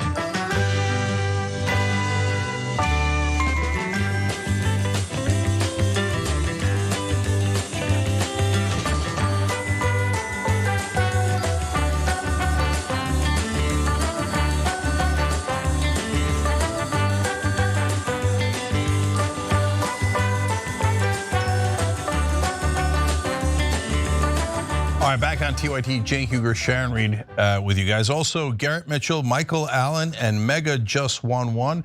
They all just hit that big, beautiful join button below the video on YouTube. And I hope they made Mark Levin angrier by doing that. Fat Satter Box and Lady AF sent 5 Young Turks gift memberships on YouTube. Driving up Mark Levin a little bit more crazy. And Cecilia Anguas joined on tyt.com/join, which is awesome. We appreciate it. Speaking of which, one of our members there, Eclectic Miscellanea, wrote in, so thanks to the TYT sponsors, I could lay on a new mattress and use my new cell phone plan to call to discuss my options for Medicare Advantage. Well, that's true, and combined, you can save a couple of $1,000s. First of all, Noble Mobile today, okay? We are joining forces, and we save you so much money on your cell phone bill. I'm already on it. Someone asked what it is. It's in terms of where to go to sign up, actually, and it's go.tyt.com/switch, go.tyt.com/switch, and you can switch today. It was super easy. You'll see a video that I did about it a little bit later. But I actually thank you for setting me up with that for Eclectic, because I wanted to show you guys, tell you guys about Medicare too, because the enrollment period ends December 7th, so I don't want you to miss it. A bunch of our members have written back or talked to me and said that they saved around $1,000. Somebody saved $1,500. I love delivering for you guys like that. Make sure you're on the right plan. These things are super complicated. So whether it's you or your parents, just take out 20 minutes. It's free, and use Chapter to find the right plan for you. Don't worry, they're not getting paid by you. And they explain how and articles back this up. We did the research on it. They're the good guys. They really do try to get you on the best plan based on how much you're gonna save, not how much they make, right? So the savings on average are $1,100 a year. That's a giant number, right? So call 707-TYT-HELP, 707, like the plane, 707-TYT-HELP, and make sure that you're saving money today. All right, what's next, Sharon? What's next is Weak Hakeem, Cenk. Do you see Mamdani as the future of the Democratic Party? No, I think the future of the Democratic Party is going to fall, as far as we're concerned, relative to the House Democratic Caucus and members who are doing a great work all across the country as it relates to our need to both take back control of the House, but in doing so, make sure that we're communicating to the American people like, we understand you deserve better than the country that you have received. There's your House Minority Leader, Hakeem Jeffries, CNN over the weekend, denying the reality of his own base. Instead of acknowledging the power of populist progressive energy that Mamdani is currently the face of, Jeffries offered really a word salad. I mean, what did he really say there? A word salad about the House Democratic Caucus, take back control, communicating that Americans deserve better, but most importantly, off the top, he answered, no, Mamdani is not the future of the party. So let's pause there, Cenk, for your 2 cents. Yeah, maybe we should start calling the Democratic leadership the Caesar Caucus for Caesar salad. Every one of their comments is word salad. What is that? Relative to the House Democratic Caucus, blobbity, blobbity, blobbity, blob. Look, you don't have to say that Mamdani is the new leader of the Democratic Party. No, but I wouldn't say that. But is he an important, interesting figure who's obviously captured people's imagination and presenting real change? Yeah, of course he is. And remember, Hakeem Jeffries is now theoretically endorsed Mamdani. Does it look like he's endorsed him? Okay, but so you're gonna see here how Mamdani reacts to it. And then I want to tell you, obviously why this is happening in the first place, why the lukewarm response. All right, so let's get to the response from one Zoran Mamdani. Hakeem Jeffries was asked this morning if you're the future of the Democratic Party. He said no. Good to know. Do you have a response? No, I'm focused on the next 2 days.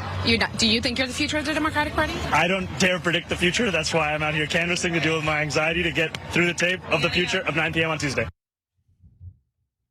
I just can't help but I smile whenever he's on. Instead of getting drawn into a silly squabble, Mamdani said he was focused on the next 2 days, canvassing, likely to become the next mayor of New York City tomorrow, November 4th. So that leaves just about 24 hours for, I don't know, the rest of the establishment to try to defeat him. They've been unable to do that thus far, obsessing over the man, while voters are instead focused on his platform, which is one rooted in concrete progressive principles: fare-free buses, public childcare, city-owned grocery stores, and a rent freeze. The progressive wing of the Democratic Party is pounding the pavement, winning primaries, and about to take over City Hall in America's largest city by actively refusing to acknowledge the momentum here and the clear policy wishes of their own base, by instead choosing to defend the status quo. Cenk, isn't this blind spot by the party, this refusal to see perhaps the future here without, crowning him or anointing him, isn't that the biggest problem? So this brother keeps saying, I'm trying to run for mayor of New York. And so the things I care about are housing prices in New York, grocery prices in New York, transportation prices in New York. And they keep coming by and go, oh yeah, we think you hate Israel. Why don't you talk about that? He's like, I'm trying to talk about New York. They're like, shut up and talk about Israel. He's like, what is going on? Now this new thing is, are you the leader of the Democratic Party going forward? Why does he, if he wins a mayoral race, why does he have to be the leader of the Democratic Party, the future of the Democratic Party? He's one of the guys that are young and in the Democratic Party and want to, we hope, tomorrow wins an amazing race, right? Why, what is with the question in the first place? Like, I get Jake Tapper's question, even though I think the framing is weird, right? But he's asking Hakeem Jeffries, you claim you're for Mamdani, you endorsed him and you thought it's inevitable he's gonna win, so I might as well do it a couple of days before the election. And your donors gave you permission because they feel like they've already lost. Okay, I got it, but what do you think about the guy? And he's like, oh, Caesar salad, tossing. No, okay.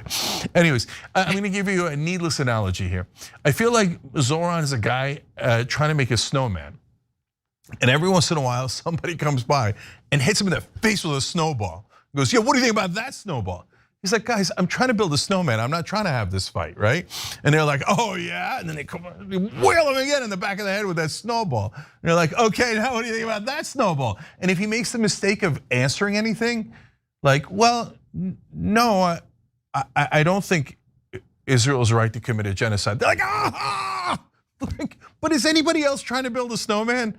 Or are you guys just start having this nonsense, vicious snowball fight, right?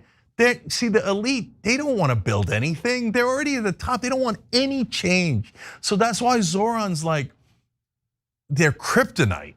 Because not only is he not bowing his head to Israel, which already, they're already at on a scale of 1 to 10, they're already at an 11 with fury about that, right? But on top of that, he represents change. They're like, oh God, well, what is with this guy? Don't you know we fund you? You do nothing but support the donor class. You don't ever change anything for the voters. This son of a bitch looks like he's gonna represent the voters. And that's why they're so furious. Yeah, is it that he doesn't need them? Or is it that he won't capitulate? I saw an interview with him, a couple today, one where he was asked about, what did you and Obama talk about? And would you be happy to have his endorsement? And he basically said, oh, that's great, but I just want to be endorsed by the people, this campaign. He didn't even use the word I. And it's just so fascinating to me how he stays on message, doesn't need them, but I still think that puts him in great jeopardy. Like, how dare he go around the establishment?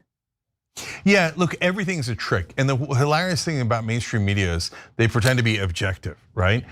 So why ask the Obama question? Because it's a lose-lose for Mamdani. They're trying to put him in a lose-lose question, right? So if he says, I don't care about Obama's endorsement, they go, oh my God, how disrespectful. Look, you know what? It sounds like he hates black people, right? If he says, I do care about Obama's endorsement, well, you didn't get Obama's endorsement. Is that a big problem for you? Big problem. He was dying for Obama's endorsement, but didn't get it. It's a huge failure on his part.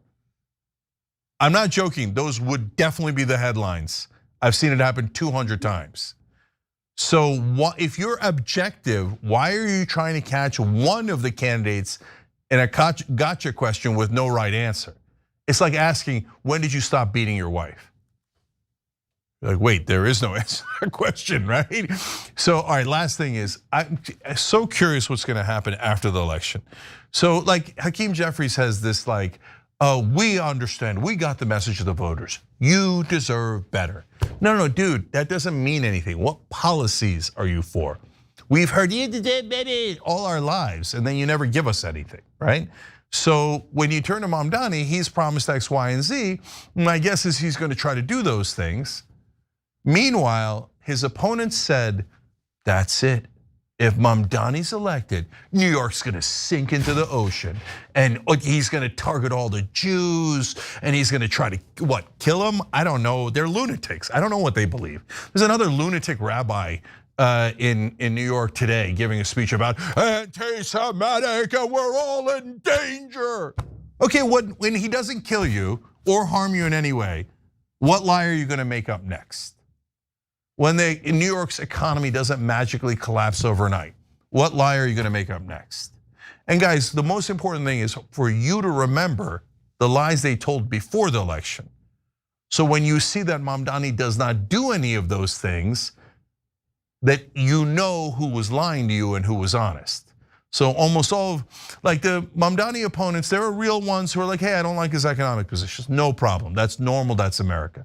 But for all the smear merchants that try to target him in 800 different ways, for the elites, you'll see that it was all propaganda. None of it was true. Yeah, the issue though, for me, is once it's decided tomorrow, and there still has to be the election or election day, I wonder about the smears and how they will try to work so hard to undermine and make sure if there was even an inch available to make the policies successful, they will do whatever they can to make New York sink.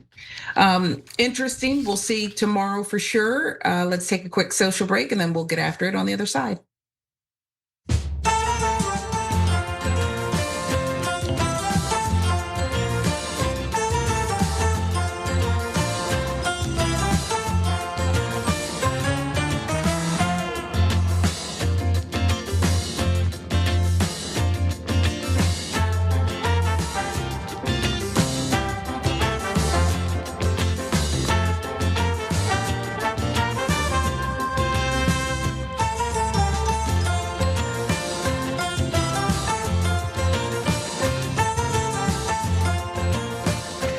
All right, so let's go to our members. Rob3 Chatsworth says, can we get a roll call list of Dems that support a war against Venezuela?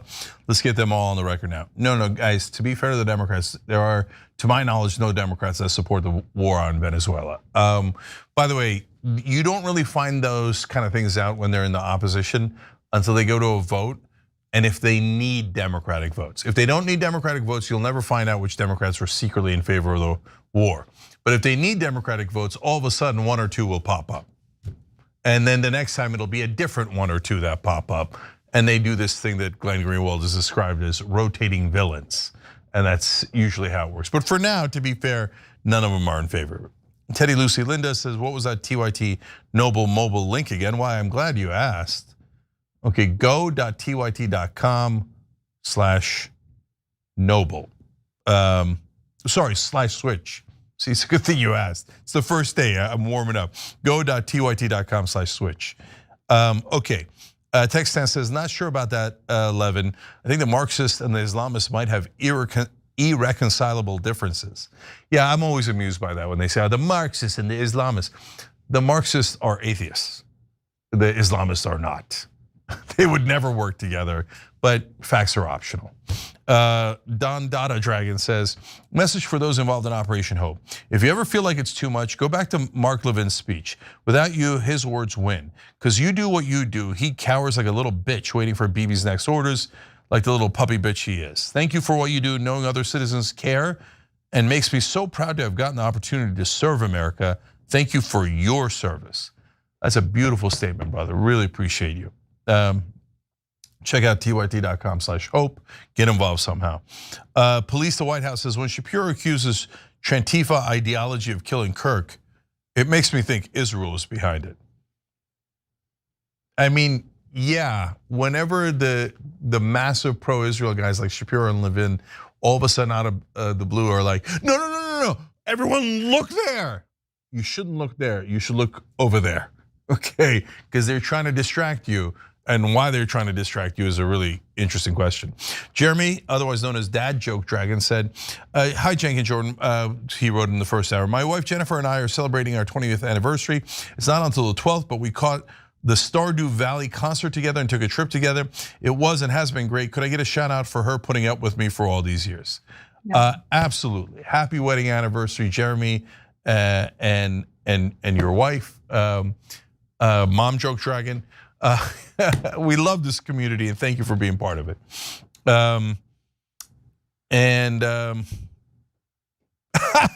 Navinik says, why is Hakeem using long sentences like he's subject to Cenk's 2 cents?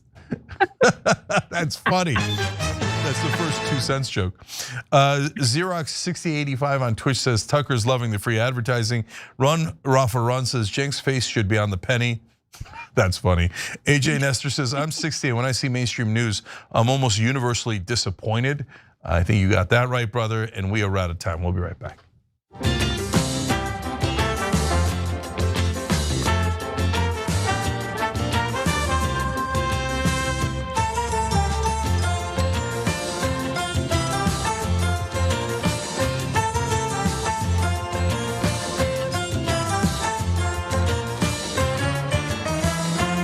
All right, back on TYT, Cenk and Sharon with you guys. Naomi, thank you for sending in a gift membership on YouTube. And Fat Saturday did it again, sent in 5 more. All right, you guys are the best. We love doing this show with you guys. Sharon, what's next? ICE abuse, Cenk. You guys haters! You guys haters! What's wrong with y'all? Y'all hear her? Y'all bust a whole U-turn in the middle of the street. Y'all hear her? Y'all on camera. She ain't even do. She trying to go to work. She's trying to go to work. Oh, what? That's some crazy. Y'all got no heart, for real. No heart. No heart. Another day, another US citizen getting terrorized and assaulted by ICE agents for just, well, existing, it seems. Cenk, we'll get to the details on this one, yet another one, in just a moment. But what are your 2 cents? Yeah, so are we supposed to get in any vehicle with masked men and weapons just because they claim they're ICE? Are we not allowed to fight back against intruders? Is that now resisting a false arrest of American citizens? There's a lot of questions that need to be answered here. Let's find out what happened to her. Yeah, so the woman in the video you just watched is a Chicago resident and a paralegal. Her name is Diane Figueroa. She is a US citizen. On the morning of October 10th, DHS was making an arrest and they struck Figueroa's car as they were trying to get away from a crowd of people. So people yelled, as you heard, as vehicles honked their horn, a sign now used to alert neighbors that immigration federal agents are in the area. And witnesses said federal agents had arrested several landscaper workers presumed to be in the country without authorization. Figueroa was not involved in any of that, not involved in the protests against ICE in any way, shape, or form. I mean, although that would have been her right. She was just on a morning coffee run. Ended up at the wrong place at the wrong time. And despite her not being at fault for anything, federal agents took one look at her and took things to another level. Listen.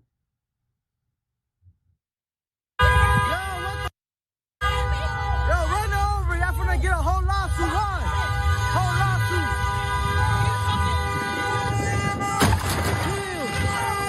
Yeah. Hit and run, hit and run. That's a hit and run, hit and run. You hit it, you hit her. Yo. What's wrong? You hit her. You hit her. You guys hit her. Y'all got no heart, for real. No heart. No heart. Get off! Crazy. He's a female. Get off her right now. You guys hit her. How you guys gonna arrest her? Get off. You guys hit her. Man, how you gonna arrest her?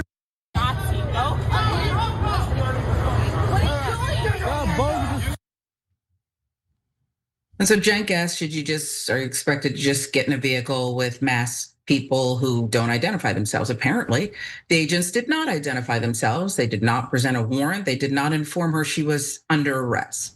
After dragging her out of the vehicle, they forced her into an unmarked van and they simply drove off. Look. Your name? What's your name? Diane Figueroa. You got a phone number for somebody? You guys are scumbags. So they take her away. They left her vehicle just in the middle of the street, keys still in the ignition. Despite the whole ordeal being caught on video, DHS and Figueroa was at fault for all of this, claiming she was the one who crashed into the federal agents. Even still, accidents happen all the time, but that's not what happened here. As agents were departing, the driver, a US citizen, struck an unmarked government vehicle. In fear of public safety and of law enforcement, officers attempted to remove her from the vehicle. She violently resisted, kicking two agents and causing injuries. This agitator was arrested for assault on a federal agent. The statement from DHS Assistant Secretary Tricia McLaughlin. Now, speaking to the Chicago Tribune, according to Figueroa, after getting arrested, she was transported to multiple undisclosed locations and repeatedly denied contact with family or legal counsel. For hours, her family could not locate her. Only after coming across a video online did they realize Figueroa had been taken by masked federal agents through video that was circulating on the web. They were able to ping her through her iPhone location at the ICE processing center in Broadview. Her mother said she was shocked and desperately worried. Figueroa had kidney surgery in August. And the way agents pulled her out of the vehicle and threw her on the ground deeply concerned me, her mother, Teresita Figueroa, told the Tribune. Figueroa was eventually released hours after her arrest, no charges, but she doesn't understand what she did wrong in the first place. I was in shock and terrified. Instead of handling the situation as a routine traffic incident, the masked and armed agents forcibly removed me from my car without questions and without informing me that I was under arrest. Agents crashed into me. I was not involved in any protests or related activity, and I intend to seek justice for how I was treated. I am confident the facts will speak for themselves. This is just the latest example, as you well know, of the extreme use of force federal agents are using to push Trump's deportation agenda, but Trump sees nothing wrong with this. During his 60 Minutes interview, we'll call it, Norah O'Donnell asked Trump point blank if the raids had gone too far. And here's his response. No, I think they haven't gone far enough because we've been held back by judges, by the liberal judges that were put in by Biden and by Obama. He fails to realize that also judges who he put in have ruled against him. When O'Donnell asked if he was okay with those tactics, Trump responded, well, yeah, because you have to get the people out. You have to look at the people. Many of them are murderers. Many of them are people thrown out of their countries because they were, criminals. So Cenk, he's still going with what he went with years ago, coming down that gold escalator. Here is a citizen going on a coffee run who is abused, denied her rights. It is not that we're moving in the direction of this authoritarian rule and this dictatorship, but they act as though nothing can happen to them because nothing really is happening to them for the ICE agents for these abuses. Yeah, I think Trump has got to come up and it's coming in a minute. But first, let me deal with this situation. Guys, at what point do you get tired of these folks insulting our intelligence? Because I don't know if they realize video exists. Because they say that she hit their car. But you saw the video. They definitely hit her car. And then they say she was aggressive towards them. But you saw the video. They just ripped her out of the car when she didn't do anything wrong. They hit her and she's an American citizen and had nothing to do with anything they were doing. So like we have eyes and ears. I keep saying this word that I made up, like the Israelification of our government. So this has nothing to do with Israel. But what Israel does is you'll see them bombing an area and the children are on fire and etc. And they'll say, no, we didn't do it. You're like, what do you mean? I just saw you did it. I have eyes and ears, right? And now our government does the same thing. They're like, no, she hit us. And she was a violent, dangerous criminal who unfairly attacked those poor ICE agents who were the victims. But I just saw the video. That's not what happened at all. Okay, so that's super clear. The second thing that we mentioned here, look, if you don't know, several women have been raped already by guys that look just like that. They are wearing masks, they're wearing some sort of fatigue-like outfit, and they have weapons, and they tell the woman to get into a van and not to resist arrest, and then they rape her. So what are you supposed to do? Are you allowed to defend yourself? Are Americans allowed to stand their ground? Or if someone claiming to be law enforcement comes, you have to submit to them. And then, no, this is a disastrous idea. That's why in America, in a free country, law enforcement is supposed to be on our side, serving the community. That is why they could proudly show their name, their badge, and say, I'm here for the community to protect all of us. The reason you don't show your badge, your name, or your face is if you're not here to protect us, you're here to terrorize us. Okay, now to Trump. Guys, I'm now seeing the polling that I've been waiting for. The reason I say I've been waiting for it is because he keeps chipping away at his own base. And remember, his own base is not just MAGA. A lot of independent voters voted for Trump.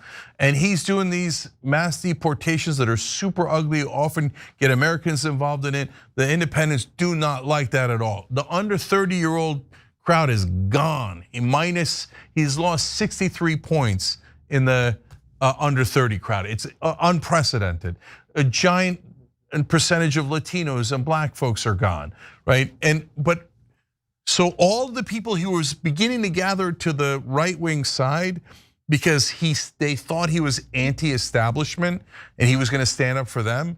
Now that he's in office and he's doing everything the establishment did and then some, they're like, oh, turns out he was just another lying politician. So the floor is going to come out it's like a trap door. This polling is beginning to drop and it's going to drop precipitously.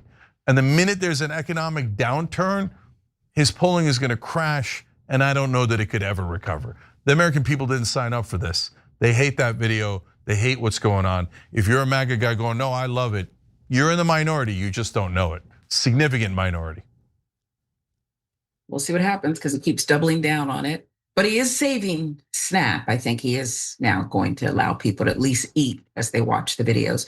Let's take a quick social break and much more on the other side.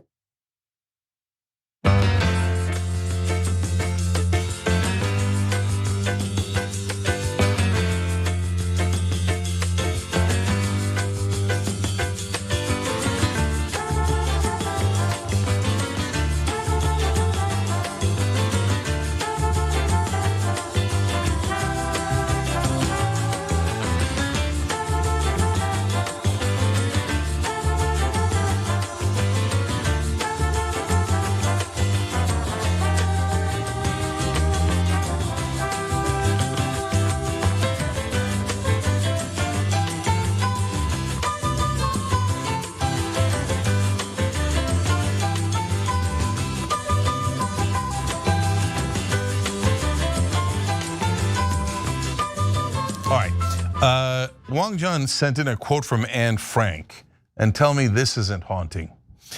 Quote, terrible things are happening outside. At any time of night and day, poor helpless people are being dragged out of their homes. They're allowed to take only a knapsack and a little cash with them. And even then, they're robbed of these possessions on the way. Families are torn apart, men, women, and children are separated. Children come home from school to find that their parents have disappeared. Women return from shopping to find their houses sealed, their families gone.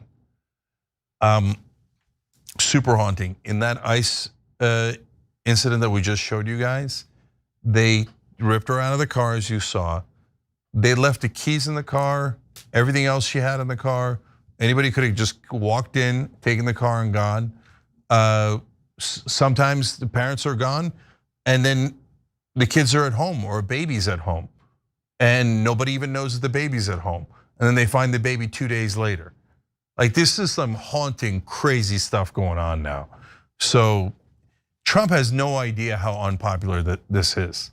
So, and because everybody is in their own bubble, and all this, like, he's surrounded by the Stephen Millers of the world, and they're like, oh, Mr. President, the American people love it when you rip their families apart. Oh yeah, they're so happy about how you're destroying their families and accidentally grabbing Americans and terrorizing them. Yeah, they love masked agents. They love it.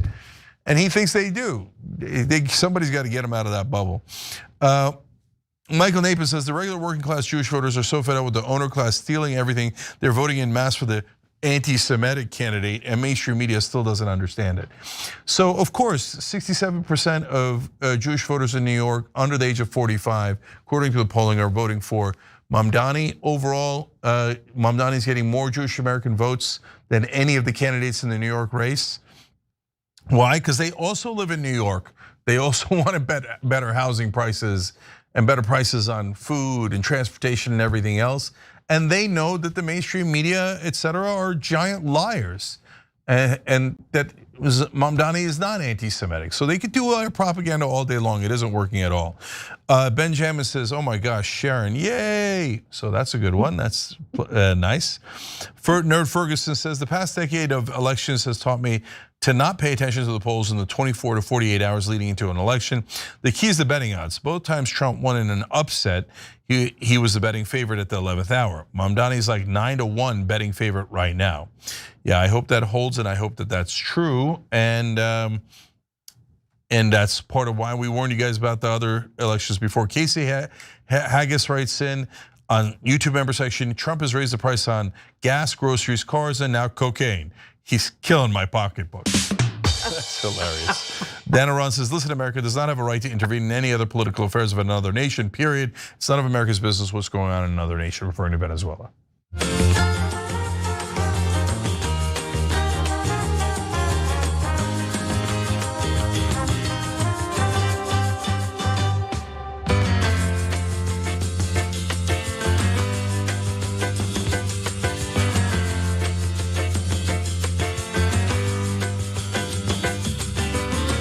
All right, back on TYT, Cenk and Sharon with you guys, more news.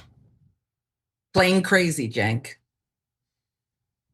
Chris Wray doesn't need a government-funded G5 jet to go to vacation. Maybe we ground that plane. $15,000 every time it takes off. Just a thought. Go take their money. Chris Wray doesn't need a private jet. We're not the guys running around on private jets. And somebody maybe in Congress should ask for how many flights on a private jet Director Comey took, or my predecessor Director Wray took, and how many personal trips they took. Good idea. FBI Director Kash Patel has repeatedly slammed his predecessor, Chris Wray, for misusing private jets. It's ironic now because last week Patel was caught misusing a private jet to go on a date. And now he's, well, crashing out. Story has a lot of twisted turns that you should stick around for. But first, Cenk, your 2 cents. Yeah, I've covered stories like this dozens of times where the government official criticizes the past guy, then comes in and does the same exact thing. Do you not know we're going to catch you? How do you not know that? All right, we'll talk more about how dumb Kash Patel is in a second, but also one of his defenses was a Katie Miller-like attack. You know how Katie Miller attacked me on a rando way? Kash Patel does the same thing. It's kind of hilarious. So we'll show that to you now. Well, we should tell you first about his dating life. Remind you, Patel is currently dating country singer Alexis Wilkins. Last week, Wilkins sung the national anthem at a wrestling match. Patel went to the match to see her perform. And according to publicly available flight logs, he used a government jet to go see her. So now we should note this: FBI directors are required to use government planes for any trips, including personal ones. They are completely banned from flying commercial. Ben Williamson, the assistant director for public affairs at the FBI, also stated this. On personal travel, the director pays a reimbursement in advance. When Kash flies, he chooses to take a government airfield versus airports like DCA because the government option is about 2.5 times cheaper. This is a choice that ends up saving millions in the long haul. His predecessors did not do this. Chris Wray, for example, took 772 trips, and over 2/3 of those were out of DCA. The DCA trips costing $3.9 million, 2.2 more expensive than government airfield would have been. Apparently, Patel was outraged that anyone even found out about his trip in the first place. Last week, he fired 27-year FBI veteran Stephen Palmer, who oversaw the FBI's fleet of jets. But the crash out continued yesterday when Patel wrote a long post addressed to his haters. Let me be clear, we will not be distracted by baseless rumors or the noise from uninformed internet anarchists and the fake news. The disgustingly baseless attacks against Alexis, a true patriot and the woman I'm proud to call my partner in life, are beyond pathetic. She is a rock-solid conservative and a country music sensation who has done more for this nation than most will in 10 lifetimes. To our supposed allies staying silent, your silence is louder than the clickbait haters. Patel's FBI jet is no longer publicly trackable on the FlightAware website, but internet sleuths have found workarounds to keep tracking his flights. Look, he hates this, we get it, but the skin is so thin. I mean, what a baby. And I'm just so curious about Cenk, the way he described his life partner. It's great when your partner supports what you do, but that she's done more for this country than most will do in 10 lifetimes. I mean, what has she done? Well, I mean, to be fair, dating Kash Patel's taking one for the team. Okay. You're right. Maybe that's her form of patriotism. Okay, so two different things here. First off is they say, well, actually taking the normal planes, the DCA trips as they call it, is more expensive than taking the private jet. Well, if that's true, why was Kash Patel constantly criticizing them for taking private jets? So now all of a sudden, no, the private jet is cheaper now that Kash Patel's taking it. And I can't believe they didn't take the private jets. Really? Okay, all right, whatever gets you through the night. So then he pulls a Katie Miller. So what's a Katie Miller? So I was on with Katie Miller, a lot of you might have seen it last week on Piers Morgan. And we're having a conversation about Mamdani and then Israel, and I said that she was lying because she was lying, and I said the Millers lie, referring to her and her husband Stephen Miller, and she's like, this is an anti-Semitic trope, and it's an attack against my children. I'm like, who brought your children into this? And wait, saying you're a liar is an anti-Semitic trope? Sweet, you can just lie and no one's allowed to say. Okay, none of that makes any sense, and the entire internet was against her, and it was hilarious and awesome. But here, Kash does the same thing. Nobody was talking about Katie Miller's children. She just decided to hide behind them, right? Nobody was talking about Kash Patel's girlfriend's patriotism. And we're like, why did you take a private jet to go on a date with her? And he's like, you're attacking my girlfriend. Nobody was attacking your girlfriend. We were attacking that you spent our money to go on like some sort of spectacular date with her. So, no, it's such a stupid old trick. And then finally, to your point, Sharon. Oh, actually, before I get there, you guys remember the "Why You Grabbing Me" story?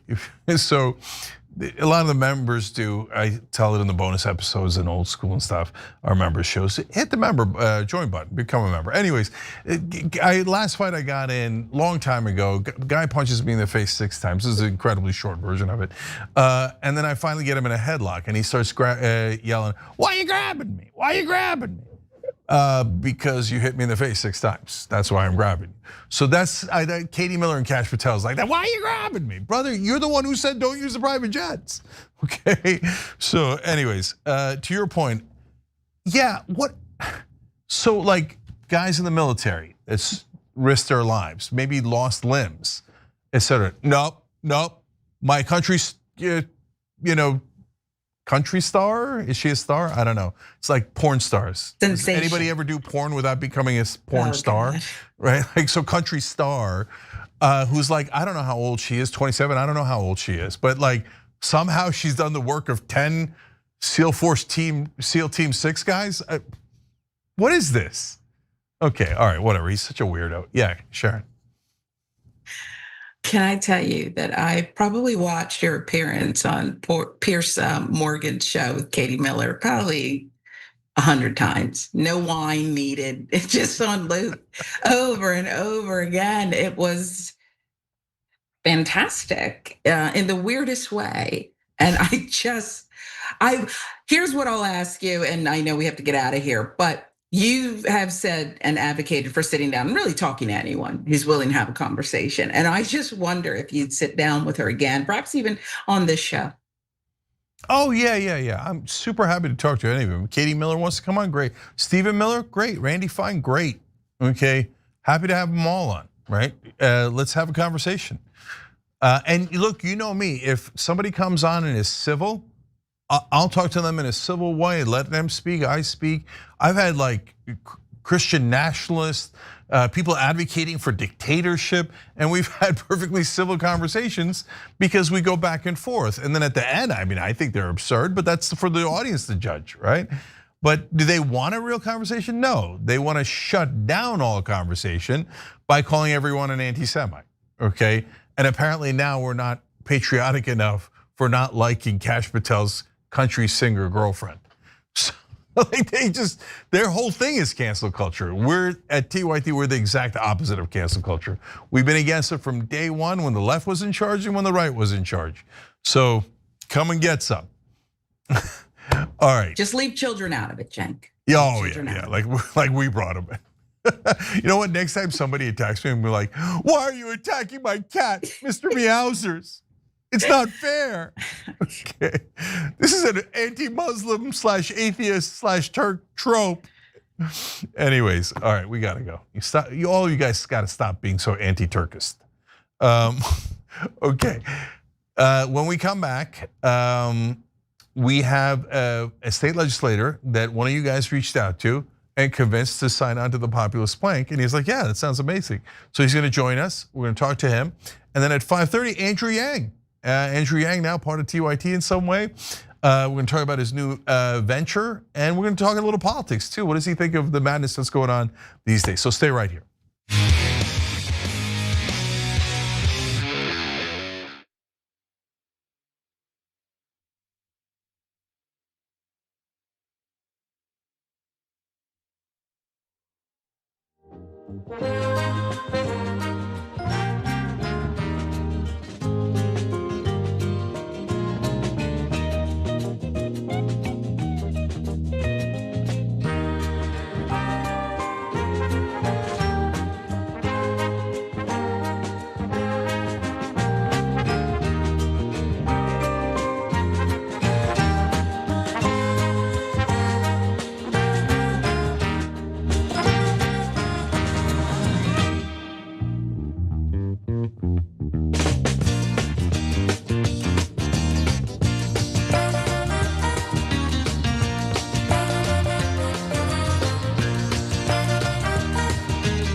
welcome to the revolution. I'm trying to pronounce it right. We've got the U in the middle of revolution there.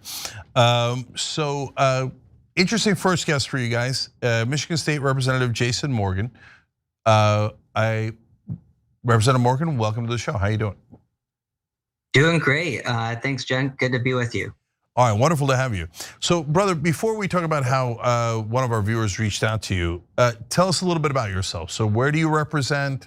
How long have you been in the Michigan State House, et cetera? Yeah, well, great to be with you. I represent Ann Arbor, Michigan in the state legislature and a little bit of the surrounding area. And I'm serving my second term. So up for re-election every 2 years here in Michigan and 1.5 or 2.5 years in. Jason, I gotta ask, how old are you? 36, but that is the most frequent question I'm asked in my life, actually, is how old are you? Are you old enough to drive? Are you old enough to be elected to office?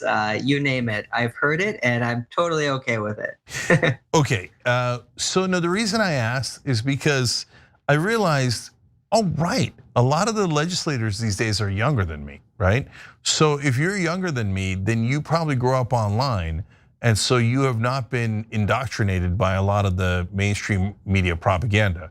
So it's kind of trippy for me because I'm used to talking to the ones that are like 80 years old who are like talking point robots and et cetera. So, all right, so tell me about, that might explain why you were actually responsive to your constituents, because that's kind of blowing me away. That's why you're on the show here.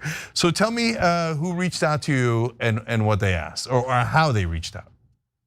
Yeah, I mean, we tend to be pretty responsive. I see every email that comes in to my office, and I will admit we are told as legislators when we come in, do not read your office inbox because you'll see all the hate mail that's in there and all the nice things and all the everything else.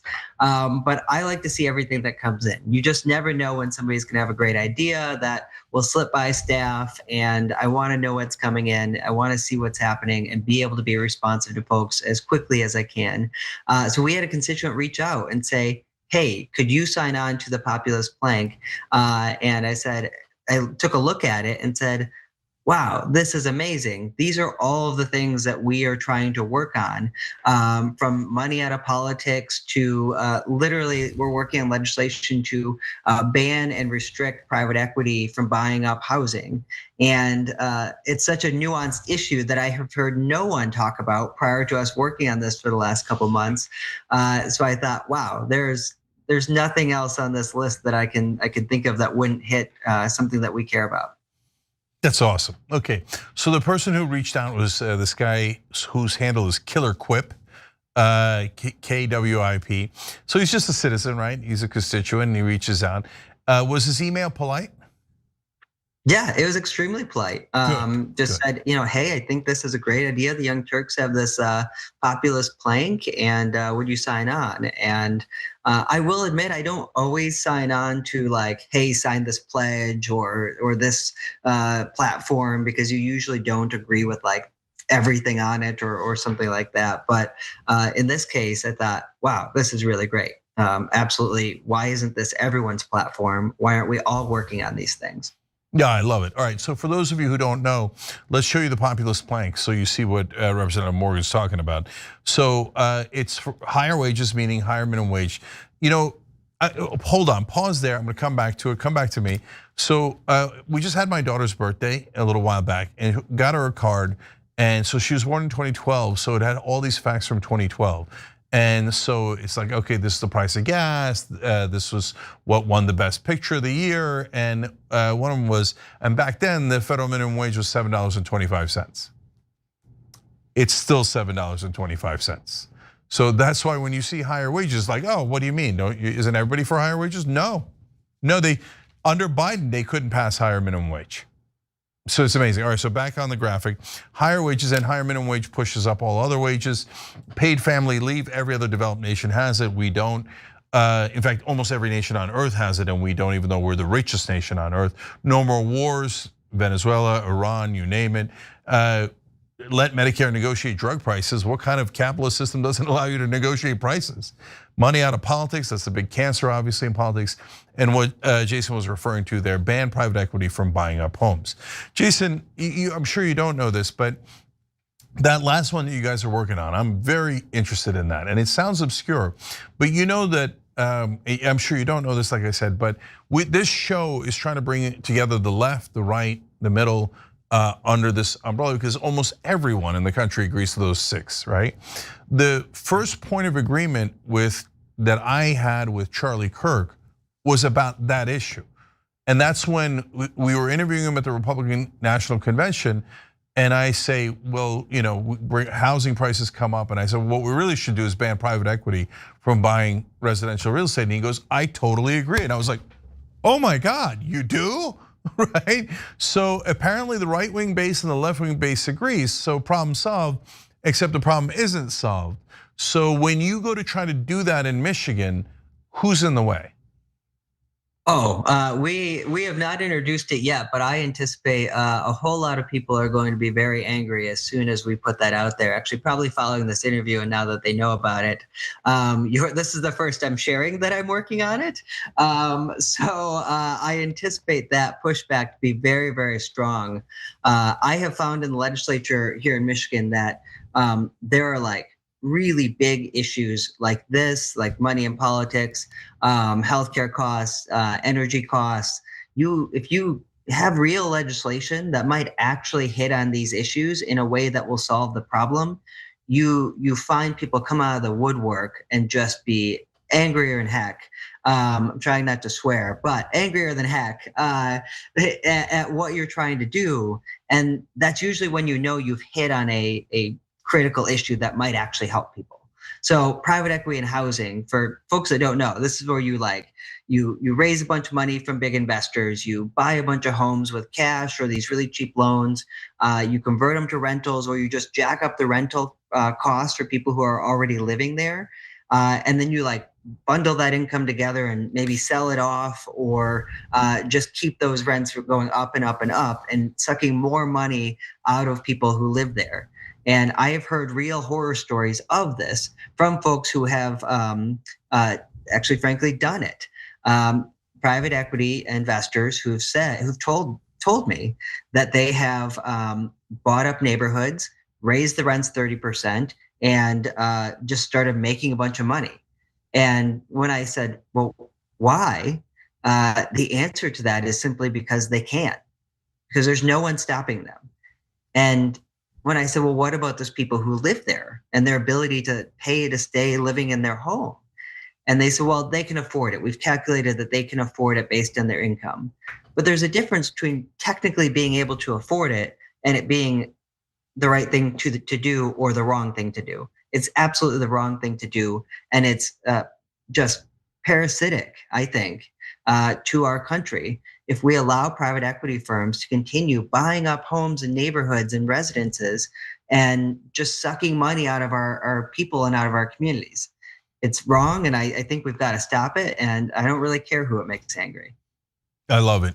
Okay, so that's absolutely right. And what they're trying to do is they're gonna try to take the biggest wealth creation asset that the average American has away from them.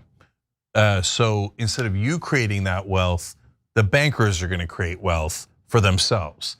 And then it becomes a vicious circle, because the more houses they swallow up, the higher the housing prices go up, because now there's less supply of houses because they bought so many of them. And they know that, obviously they're in finance. So then the housing prices go up and become unaffordable to you, but they could still buy them. So now you're in a narrower and narrower group of houses that you could possibly afford.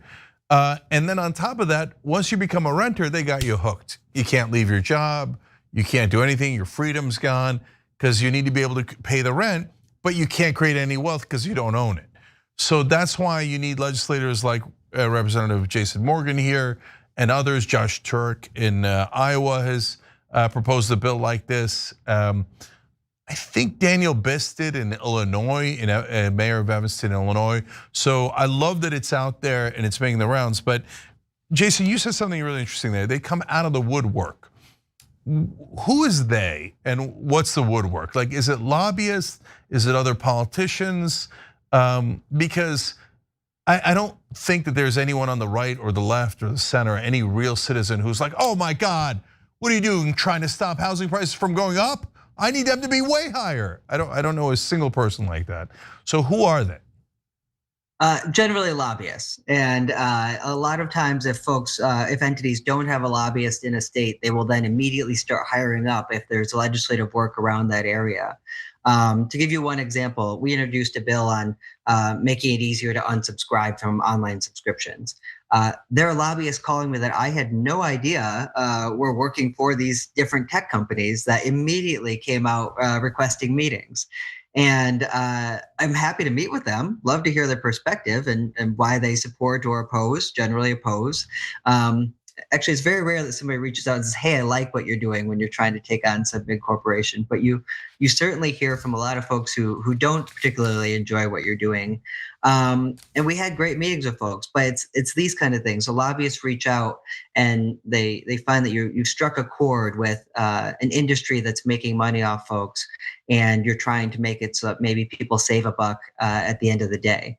So they will call and reach out, schedule a meeting and say, hey, we want to have you not introduce that legislation or put specific provisions in it that make our client okay, or they'll try and just tell you, here's why this is bad, and if you don't change it the way we want, then we're just gonna work really hard to kill it and make sure it never passes.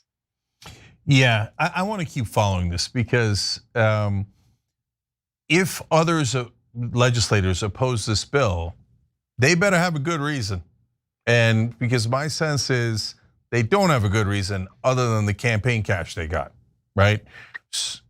Yeah, so I want to hit on that piece. So the money and politics piece of your platform, I think is critical because you don't have to convince, there are 110 legislators in Michigan. But you don't have to convince 110 legislators or even half of us to vote no on something. All you've got to convince are the people who are in charge of each caucus of each party. So that the leadership of the Democratic caucus, leadership of the Republican caucus in the House and the Senate, or just one governor, whichever party they may be. If you convince one of those three people to kill something, they can kill it immediately by simply not ever bringing it up for a vote, sending it to a committee to die, or never bringing it up in the first place. I've introduced some legislation where I've been told you can't introduce this in our own caucus room or in our government building. We won't give you the space to rent out that room to do a press conference or to announce anything because it will be bad for us on the money side of things. And that's something I've heard more than once on legislation that I've been working on. And that's the real crux of the system that we're in, is every individual legislator doesn't truly matter. If you just convince the person at the top, whichever political party they're in, you control those folks with the amount of money and resources that you can command, then nobody else really matters. And it's a lot cheaper than trying to buy off a half of each legislature in the first place. So that's something that happens very frequently, and it's part of a problem that we're trying to also solve to reduce the money flowing in our politics, but also reduce the consolidation of power at the top financially in our caucuses. Yeah, so if they tell you can't do it in the government offices, just do it at a Denny's. It'll embarrass them more, it'll be better. And point out that they wouldn't let you do it because of the money. But I wanted to stay on that for a second because you said something really interesting there. Inside the caucus, is there discussion of, but that would hurt us with the money? Or is there like halfway frank conversations about that?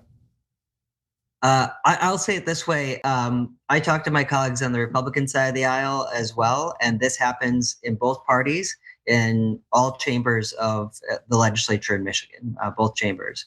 There are very powerful interests that if you are working on things that will harm their bottom line, they will make it very clear that you need to stop. And they will either come after you if they think they can impact your election, or if not you, then somebody else within your party who is more vulnerable. Yeah, so we saw this happen with Wolfpack. So Wolfpack was to get money out of politics. It still is. Everybody can check it out. Fightcorruption.us. And And we were doing great with people like Representative Morgan, right? Folks who care, who are trying to do the right thing, and then both Democrats and Republicans, by the way. And then the chairmen on both sides started killing it. They're like, no, wait, nope, love money in politics. That's how they got there. They got there through, almost everybody in leadership got there through money in politics. So it's a huge, huge problem. Jason, I'd love to talk to you about Wolfpack another day because like we need to get around Washington. We need to be able to propose bills that say, hey, you know what? You guys, that's it. We're calling for Article 5 convention. We got to get money out now. We need an amendment to do it. No ands, ifs, or buts. So that's for another day. I love that you signed the Populist Bank. By the way, guys, if you're out there and you want to do the likewise here, reach out to a legislator because you never know, they might be as reasonable and open-minded as Jason Morgan here. Go to tyt.com/endorse populism, tyt.com/endorse populism to ask your legislator, right wing, left wing, doesn't matter, Republican, Democrat, doesn't matter, to endorse this. We got Andrew Yang coming up, he loves it. So that's independence too. So Representative Morgan, thank you for coming on. Thank you for being open-minded and for being responsive to your constituents. That's beautiful, that's democracy in action, we really appreciate it. Absolutely, thank you, great to chat with you tonight. All right, wonderful, hope to see you again soon, especially with that housing bill, all right? All right. So that's great. All right, guys. So in the time that we have left before the Andrew Yang interview, I want to give you guys some updates on some of the things that we've been doing. Like I said, look, tyt.com/endorse populism works. So give it a shot, go get them. And I've seen you guys asking legislators to also endorse HR 3493. That's the Fair Drug Prices Act, basically. And we've showed it on air here. Love it. Keep it going. So now, some folks wrote in. Native Opinions asked on tyt.com/ideas, or said in a previous bonus episode, Revolution Without Violence, Cenk mentioned past attempts to organize content creators to, I assume, work together to create messaging on common issues. I would like to understand better what has been tried in the past. I wouldn't mind trying to lead a video effort to organize AI content producers to create PSAs on a variety of subjects, such as this one on the Trump ballroom. All right, so look, I never want to discourage you from trying. So if you can make it work, beautiful. And somebody's gonna make it work. And maybe it'll be us eventually with you guys, nudging us along. But in the past, yeah, it's a lot of different attempts at cooperation have not gone that well. Like, here, I'll tell you a story I'm not sure I've told before real quick. So we were trying to coordinate something about climate change with the Sunrise Movement. We were trying to put together a Democratic debate because a lot of you guys contributed to it. And we're actually pretty close. We had like 3 people on board, I think, including Andrew Yang. And so we were so close.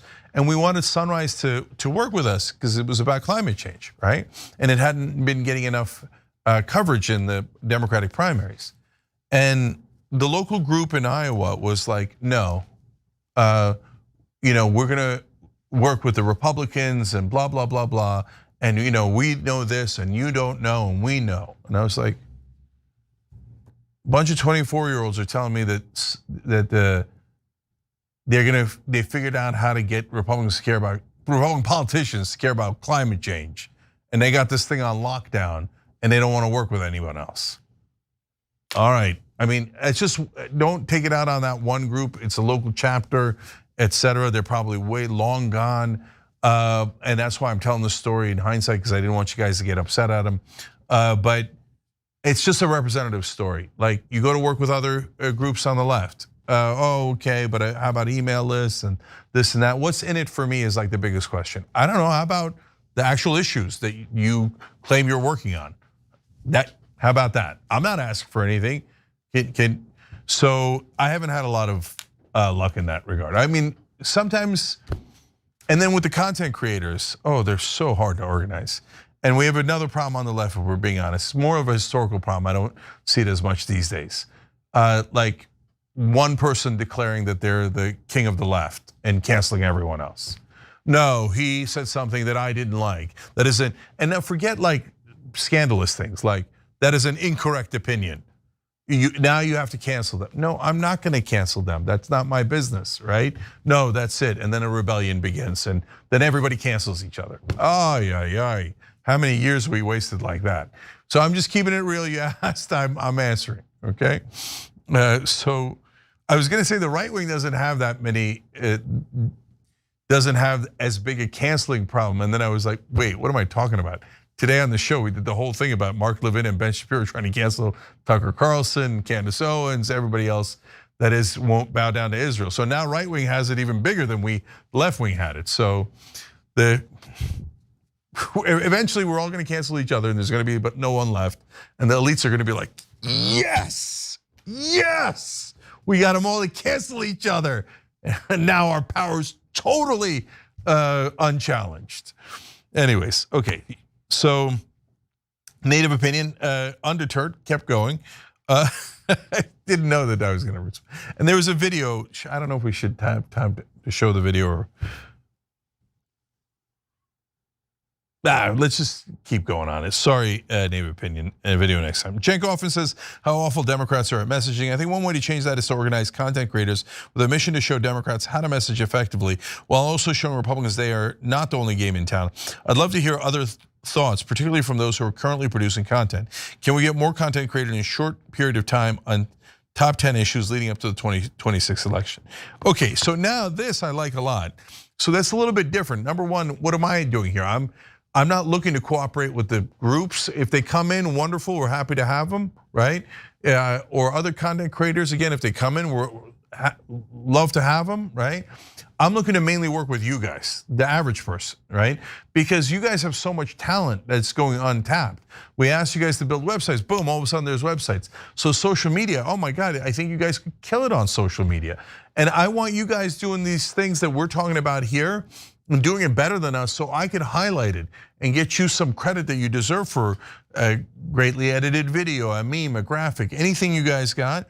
And in terms of showing the Democrats how to message, now that's something that I love. So I want to do that more and more going forward. And it doesn't have to be Democrats. It could be independents, it could be anyone, as long as we're in agreement. So yeah, we have a tremendous know-how at TYT on how to spread a message online. And if people are going in a populist direction, that makes sense. We could help them. All right, I love that you're participating. W.S. Lichter says, right now, Montana is launching an initiative that will dramatically undercut Citizens United decision. Montana's Transparent Election Initiative proposes a state constitutional amendment known as the Montana Plan that would ban corporate and dark money in elections, directly challenging the Citizens United ruling. Core proposal amend Montana's constitution and declare that corporations and other artificial entities do not have the power to spend money or anything of value on elections or ballot measures. Legal strategy. Instead of challenging Citizens United directly in federal court, the initiative uses Montana's authority over corporate chartering to redefine what powers corporations have under state law. This is an elegant solution that avoids the giant barrier of a constitutional amendment.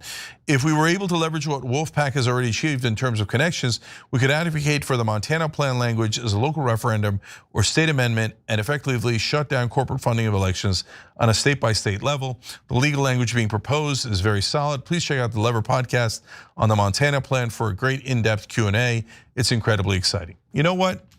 Great idea. I'll do you one better. I'll invite reporters from the Lever on here. And we'll have a conversation about it, because that's a super interesting idea. And on top of that, I'll reach out to Larry Lessig, as I promised last week. People asked, hey, doesn't the BDS laws basically, aren't they in direct conflict with Citizens United? And I'll ask him about this Montana plan. So we'll start to have a little bit more guests and guest co-hosts that begin to tell us about their vision, how to get our government back. Because the revolution is about getting our representative government back. Right now, it's totally run by the donor class. Can't stand it.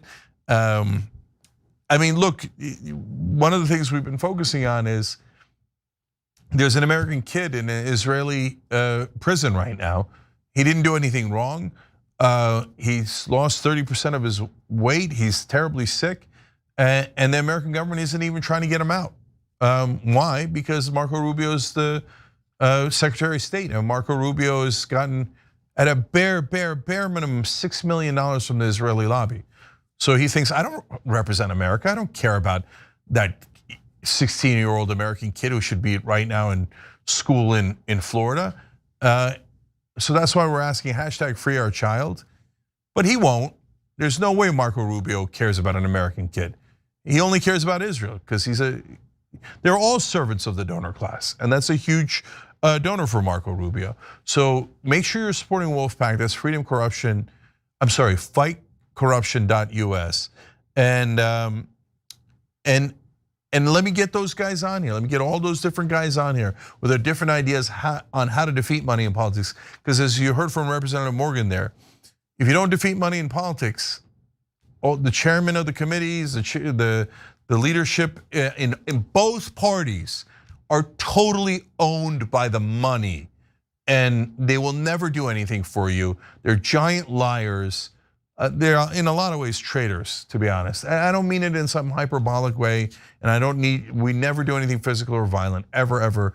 And if you do, you're not one of us, right? But there should be political consequences for people who betray their voters for the donor class, which is unfortunately almost all the leadership across the country. Okay, political leadership. All right, guys, let's take a quick break here. When we come back, Andrew Yang.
All right, we got a great guest for you guys now. Andrew Yang, I'm pretty sure you're familiar with him. Former presidential candidate, entrepreneur, former recipient of Champion of Change and presidential ambassador for global entrepreneurship. Now those two I didn't know, that's kind of badass. He founded Venture for America, he founded the Forward Party, he ran for mayor in New York. And now he has launched Noble Mobile. Andrew, welcome back to the Young Turks, brother. It has been far too long. Yes, I am back where I belong. How are you, Cenk? Good, brother, good. So we announced a partnership today on Noble Mobile, and I think it's the right way to go. In fact, we're gonna show you our first ad/video in a second. That'll be its international debut. You guys will love it.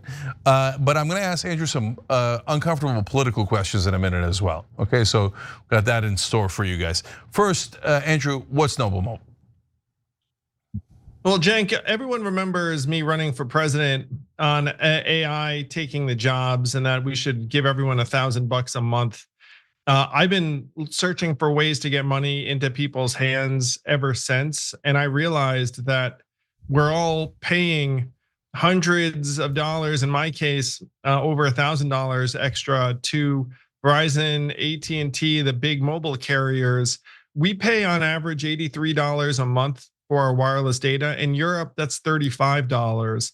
Verizon is giving $11 billion a year to shareholders in the form of dividends. AT&T at $7 billion. So I realized, wait a minute, if I want to get money into Americans' hands, there's a way I can do it right now as an entrepreneur. And so we've licensed hundreds of millions of dollars worth of data from T-Mobile in our case.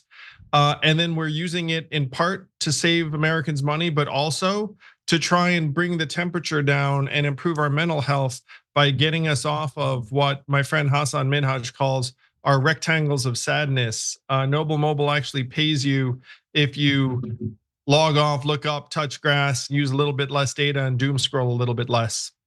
So there's like two ways that you save money through Noble Mobile, right? One is if you don't use all your data for the month, or you use less data for the month, you're gonna get money back, okay? So that's already pretty cool, hence put your phone down, go out, etc., right? But Andrew, to me, like the easiest part and the selling part for me was I was paying nearly $100 for my Verizon bill, right? So this is $50 a month, so boom, I'm saving over $50 a month to start with. So to that point, look, I'm telling people what it really is, and they're also sponsors. You get it, right? We're being 100% transparent about it, but it's real. So what I don't understand, and this is a real question, is how come you guys can do it at $50 and they're charging so much more? It's because it's basically the same service. Yeah, and that's where the dividends come from, Cenk. You know what? It makes me laugh when someone's like going to Las Vegas and saying, I'm gonna win money. It's like, well, how do you think they funded the casinos? In the case of the carriers, it's like, how do you think they funded the 18 billion in dividends every year? It's because they're charging us more than they have to. The single biggest example of that is when I went to Europe this year, my companions were on Verizon, which I was on for 26 years. They were paying $10 a day on the travel pass. It turns out that Verizon was spending $2 a day putting you on the foreign carrier's network and charging you 10 for no reason anyone can discern. So Noble Global charges $5 a day when you're abroad and then caps it at 10 days so that the most you can pay is $50. Because by the way, my friend who then got home, they owed Verizon $100 from being abroad, and then they also owed them another $100 on their usual bill because Verizon doesn't give you a break when you're out of country. So the reason why we could do it on 50 is that we're just not extortionate. We're not crazy. We can run a fine, solid business on a max of 50 with a cash back component of another 20. Yeah, so look, this is happening in almost all the industries. They become either monopolies or oligopolies. And so once they've cornered the market, they just charge you whatever they want. I mean, the drug companies went like overboard, and they're like, you're not even allowed to negotiate our prices, right? But here in carriers, at least there's real competition.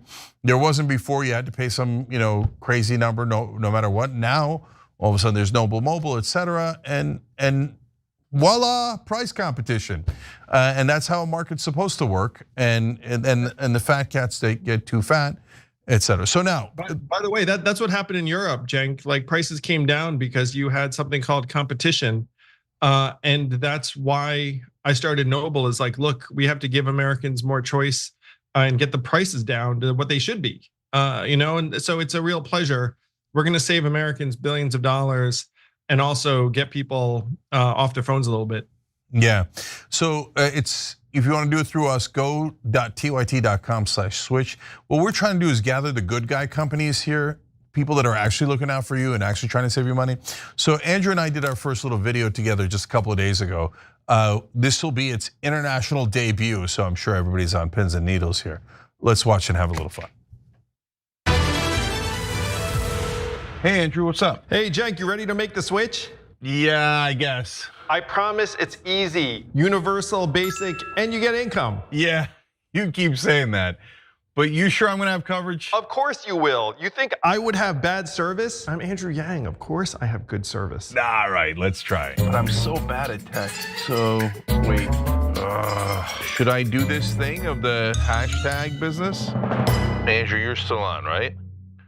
Yep. Oh, I see it. No, wait, I don't see. Oh yeah, I do see it. Here we go. I actually did not realize that you'd be searching in real time, but I love it. How much do people actually normally save? Yeah, the average American is gonna save between $500 and $1,000 a year on Noble. Yeah, no, you know what I'm gonna do, Andrew? Are you ready to become a Noble member? The two buttons are do it and go back. There's no going back, we're doing it. We're doing it. Here we go, Noble Mobile. Oh my gosh, I just called you and are you now on Noble and not Verizon? Why didn't you tell me it was gonna be super easy? I know, man. Now you just stay away from your phone and watch the money roll in. I can do that, here you go, phone, yeah. What the Cenk, you still there? Andrew? Oh, well, at least I got Noble Mobile. It was really just one take. The whole thing is wild. It's in my shoes. It's in my shoes. Poor wow. Just the commitment of Brett falling in the pool. That was really next level. That was news to me too. It was a lot of surprises for me, and I was in it. So look, we shot that real quick, but I tell you, I did actually switch in the middle of that of us shooting that kind of ad. It was kind of breaking news. And it took about 5 minutes, and I'm a giant tech spaz. And I was like, oh, okay, QR code, got it. Okay, this, got it. And next thing you know, boom, I got it. And I'm saving tons of money. So I feel pretty good about it. I was on Verizon for 26 years. And when I realized how much I could have saved by changing, it was invigorating because it's like, oh shoot, what else can I change in my life that might lighten the load or help me save money or help me live better. But there was a lot of anger and frustration too, because I was like, gosh, I've been getting gouged by these guys for 26 years. And I did some math and it adds up to something like $15,000, not including opportunity costs and compound interest and all the rest of it. I was talking to an executive who said that this is a way Americans can actually fund their retirement, because if you start doing the math on how much extra money is heading to the carriers, it adds up in a very serious way. But yeah, man, 26-year relationship broken up within 5 minutes, and they just sent me a text message. Yeah, that's all I got. No, but like seriously, you do the math on it. Let's say that I only save $50 a month, right? Which I think I save way more than that. But that's times 12 is $600 a year. Whether it was the last 20 years or the next 20 years, that's $12,000. So plus interest, compounding, opportunity costs, et cetera, et cetera. Yeah. Or you could spend it on yourself, obviously. But yeah, man, I mean, it's real money, and that's the minimum. And because that's the $50 you can see very clearly. You're gonna end up saving more than that. Yeah, and look, guys, I get it. It's about Noble Mobile, and we're doing this partnership together. But it's really about all the industries. Like all these industries need much more competition, because we're paying 500 more to this guy, 800 more to that guy, 2,000 more to that guy. And when you add all that up, oh my God, it's a robbery. So, all right, but let's talk a little bit of politics, right? So you got the Forward Party, you're an independent, just like Karine Jean-Pierre. I'm kidding, don't take offense. Sorry. Well, no, way to hurt a guy. Okay, so All right, I'll start out super broad, then we'll do a little bit of New York, a little bit of national, okay? So what do you make of politics these days, Andrew? It's very, very disheartening that millions of Americans don't know when they're going to get their SNAP benefits. I mean, that stuff infuriates me. If I was a Democratic office holder or Republican office holder, I'd be like, look, guys, like we've gone way too far when Americans are starving because we can't get our acts together and land where we know where we're going to land anyway. I mean, realistically. So that stuff is infuriating and heartbreaking. That's how I feel about politics nowadays. Yeah, I mean, especially when Trump then goes and does a great Gatsby themed night out, right? And brother, I can't stand this crew. You know, like it's. I mean, people sometimes ask me about running, and you ran too, Cenk. It's like, you know, why did we run? Because we'd be much, much better than what we're getting right now. So you know, it does make me sad just how egregious it all is. Yeah, that's because we're two real people. And those guys are not real. They're just all the different machinations and the money and all that stuff that's going on behind the scenes. Okay, so let's talk a little bit about New York. So obviously the mayoral race is in a day. So what do you make of the candidates? I mean, you ran for mayor of New York. You know how hard it is. So let's start with what you think of the candidates, and I'll ask what you think of the race overall. Sure. I met with Zoran, who I actually knew before this race even began, and I did have lunch with Andrew Cuomo. I've not endorsed in this race. I'm someone who really appreciates Zoran's affordability message a great deal because it's so similar to why I ran for a public office in the first place, and so it's awesome also to see how many people Zoran has brought out. I do think the polls are tightening in a very real way as folks are reckoning with the fact that either Zoran or Andrew Cuomo is going to be the mayor. And it's been, I mean, I've honestly been getting it from all sides and am rooting for the person who wins to succeed for the sake of New York. I mean, I'm a parent, I've got a family here, and just want the city to succeed. So how about the media? That's what I meant by how the race is going.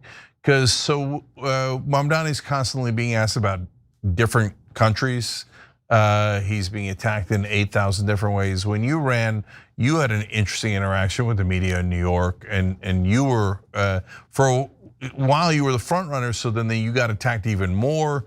So what was your sense of running for that position?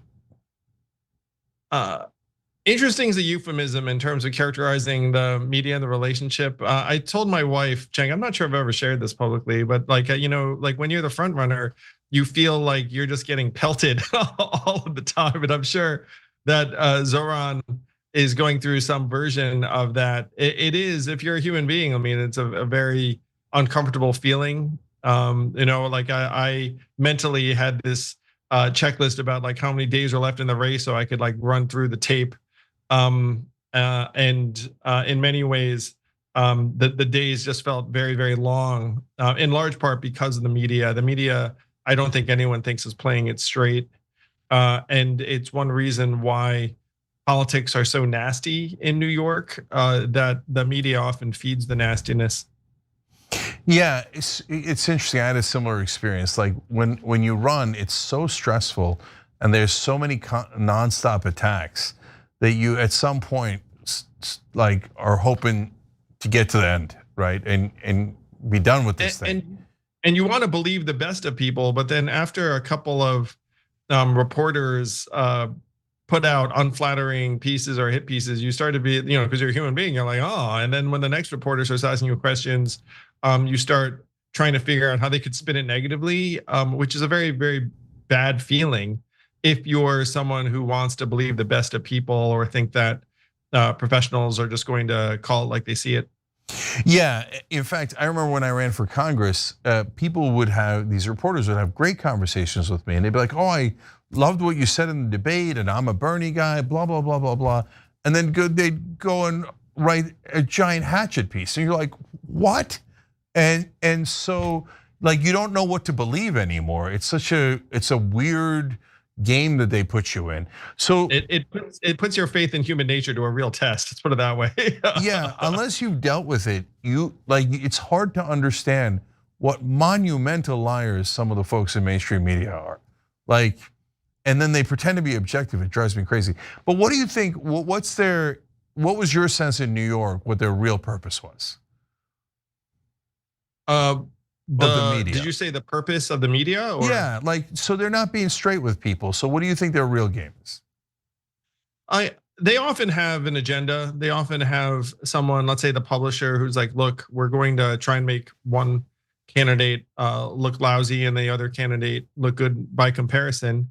And so that's what you see. Very often, a lot of the stories are generated by other campaigns. And when I was the front runner, other campaigns really seemed to have very little else to do but to try and plant negative stories because their candidates weren't getting as much attention. So in a way, you feel that you feel like, okay, I guess that's what you do. Though when I was an underdog candidate, it's not like I was running around planning negative stories about the front runners. But in New York City, that's definitely one of the standard operating procedures.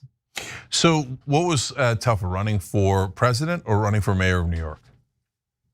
They were kind of the opposite, Cenk, in that when I was running for president, I was always trying to generate energy so I could get to the next debate stage, like make the next poll, hit the next threshold. So we used to joke on the trail that I was the Grim Reaper of lesser presidential candidates because as soon as I passed you, you dropped out. That was like the joke where it's all fun and game until Andrew Yang passes you in the polls.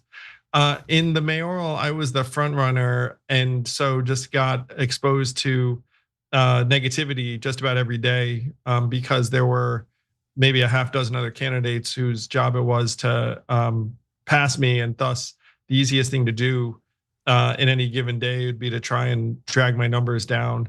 And that was not happening on the presidential because folks weren't worried about me. They were worried about trying to stay above me, and attacking me was not wise. I remember there was one time I got into it with Bernie on a debate stage, and then Bernie just moved off of it immediately. And I realized it's like, oh, his team told him like there is no upside to tangling with Yang, so just like ignore it. And every candidate who was like the level above me had that attitude towards me. During the presidential debates, Elizabeth Warren, others, it's like, there's no upside in being negative with Yang. But that was the reverse in the mayoral, where there was all upside to being negative towards me. And so like I would go to each debate just expecting to get attacked over and over again. Yeah, so you don't really envy Mamdani's position over the last couple of months, right? Yeah, I mean, he's just gotten attacked all the live long day, and I'm sure it wears on him because how could it not? Yeah, for sure. You were in the 2020 race, and Biden was in the 2020 race. So did you have a sense back then that he was too old? Biden was comparatively with it in 2020. I think being president really aged him a lot. I saw him in 2024 in South Carolina, and he seemed like a different man. Like that 4 years might as well have been 14 years. And so you can, by the way, like look at Joe Biden's speeches, let's say 2012, 2016, 2020, 2024, and then you see there was a very steep decline post 2020. Now he wasn't that like dynamic or energetic in 2020, but he was also not giving you doubt about his faculties in the same way that he would several years later. All right, last couple of questions here. How about Kamala Harris? Because she started out super hot in that 2020 race, and a lot of people were talking about her being the front runner, and then she tapered off in a massive way. So having interacted with her, having run against her, what was your sense of Kamala Harris? Were the word salads back were they around back then? Did you get a sense of competence, incompetence? What was your take on her? I spoke directly before or after Kamala a dozen times during the 2020 cycle, and she wasn't. It was not a strength of hers to go into like a Union Hall in Iowa and knock it out of the park, get support, and grow. And by the way, that showed up in the numbers where she campaigned. Her numbers did not improve, and then she ended up dropping out before the vote started in 2020. It's one reason why I was nervous when there was no process in 2024. I said, like, has she gotten phenomenally better at doing these interviews and live events? I think when she gets asked a question, she seems to have this process around what should I say here, what should the answer be, as opposed to what do I think or what do I believe, and that showed up in 2020 and 2024, in my opinion. Yeah, it certainly looks like it did. All right, one last question, Andrew. So why not stay in the Democratic Party? Why did you form the Forward Party as an independent way to go? I did the math, Cenk. I looked up and said, according to the numbers, the two-party system is going to get increasingly polarized and dysfunctional, and that Democrats are going to have a very hard time passing laws because they're not going to be able to get 51 Senate votes, as an example. It's going to get worse, not better. And the only way out would be to have some movement outside of the two parties that tries to advance policies that have majority support, but also is able to compete in places where the Democratic brand or the Republican brand are deeply, deeply unpopular and underwater. And by the way, that now applies to a majority of the country, where right now, what's the approval rating of the Democratic Party, the Republican Party nowadays? Maybe 29%, 25%. Yep. You could call something, I mean, we obviously called it Forward, but you could call something completely neutral, like the, Purple Party might actually have some weight to it. But anything Americans haven't been trained to hate would be an improvement for a majority of Americans, and that's where I think the future lies. I think the future lies in positive independence. I'm someone who just wants good things to happen for people, and I'm indifferent as to how we get there. But I just became convinced that the two-party system was not going to result in good things. Yeah, actually, if you Google who would give you free money, Andrew shows up at the top of the listings. I am fond of that. I wish I had more money to give to folks, but if Noble Mobile spreads like wildfire, then everyone will have more money, and then we can all give each other some more money because we'll be flush, and we won't be flushing money down the toilet to Verizon and the gang. Yeah, so I like, what a beautiful specialty to have for people to know you as, oh yeah, that's the guy who gives away money, all right? I tip well as a result too, Cenk, because I don't want that. One, it's the right thing to do, and my first job was as a busboy at a Chinese restaurant. But two, I don't need a social media post being like, look at this guy wants to give everyone money and he only tipped like, whatever, 10%. So I'm a fat tipper. I like how like the crowd control there a little bit. Like, all right, people might be watching. All right, I'm a tip. That's what I need, because historically I used to be a terrible tipper. You know why I was a terrible tipper? Because I was poor. But anyways, I've gotten better. So, okay, look, guys. Andrew said that the Democratic and Republican Party brands would become toxic. Did that happen? Well, yeah, kind of. Andrew said that AI might do a lot of damage and we might need universal basic income. And AI has begun to do some significant damage. And now Andrew's saying, hey, why are you paying your carrier all that money when you could just get this almost the same exact thing? Which, by the way, I've had nothing but terrific service so far. So like the phone works everywhere, you don't have to worry about that, et cetera. And he's saying he can save you, hundreds, maybe thousands of dollars a year. There's some chance he's right, okay? And if there's one thing I know about you, Andrew, you've done the math. Oh yeah, the math checks out. I was worse than you, man. I was paying Verizon $140 a month, and so that extra $95 a month is coming in pretty handy. It means I can tip better. Okay, now see that's that. Now I got no excuse. Now that I have Noble Mobile, now I got to tip really well. It's gonna make you more noble, Cenk. It'll allow for abundance, and that to me is the struggle that most Americans are living every day. It's between abundance and scarcity, between optimism and pessimism. And I'm someone who really wants abundance to win. We are the richest society in the history of the world. AI should be putting more into our hands instead of taking it away. And one of the things I was joking about, and you referenced it earlier when you said, hey, drug companies and whatnot. I joked like, is it possible that Americans are paying more for something than people in other countries? And I got a laugh at this crowd because it's something of a habit for us, because we have these companies that are very extractive. And I'm pumped to try and get more money into people's hands, because that's what it's going to take. It's going to take some well-intended entrepreneurs like Mark Cuban and Cost Plus Drugs, which was one of the inspirations for Noble Mobile. We can do it with data, which is something that people use every day. Yeah, for sure. And that way we could always, we could all pay it forward.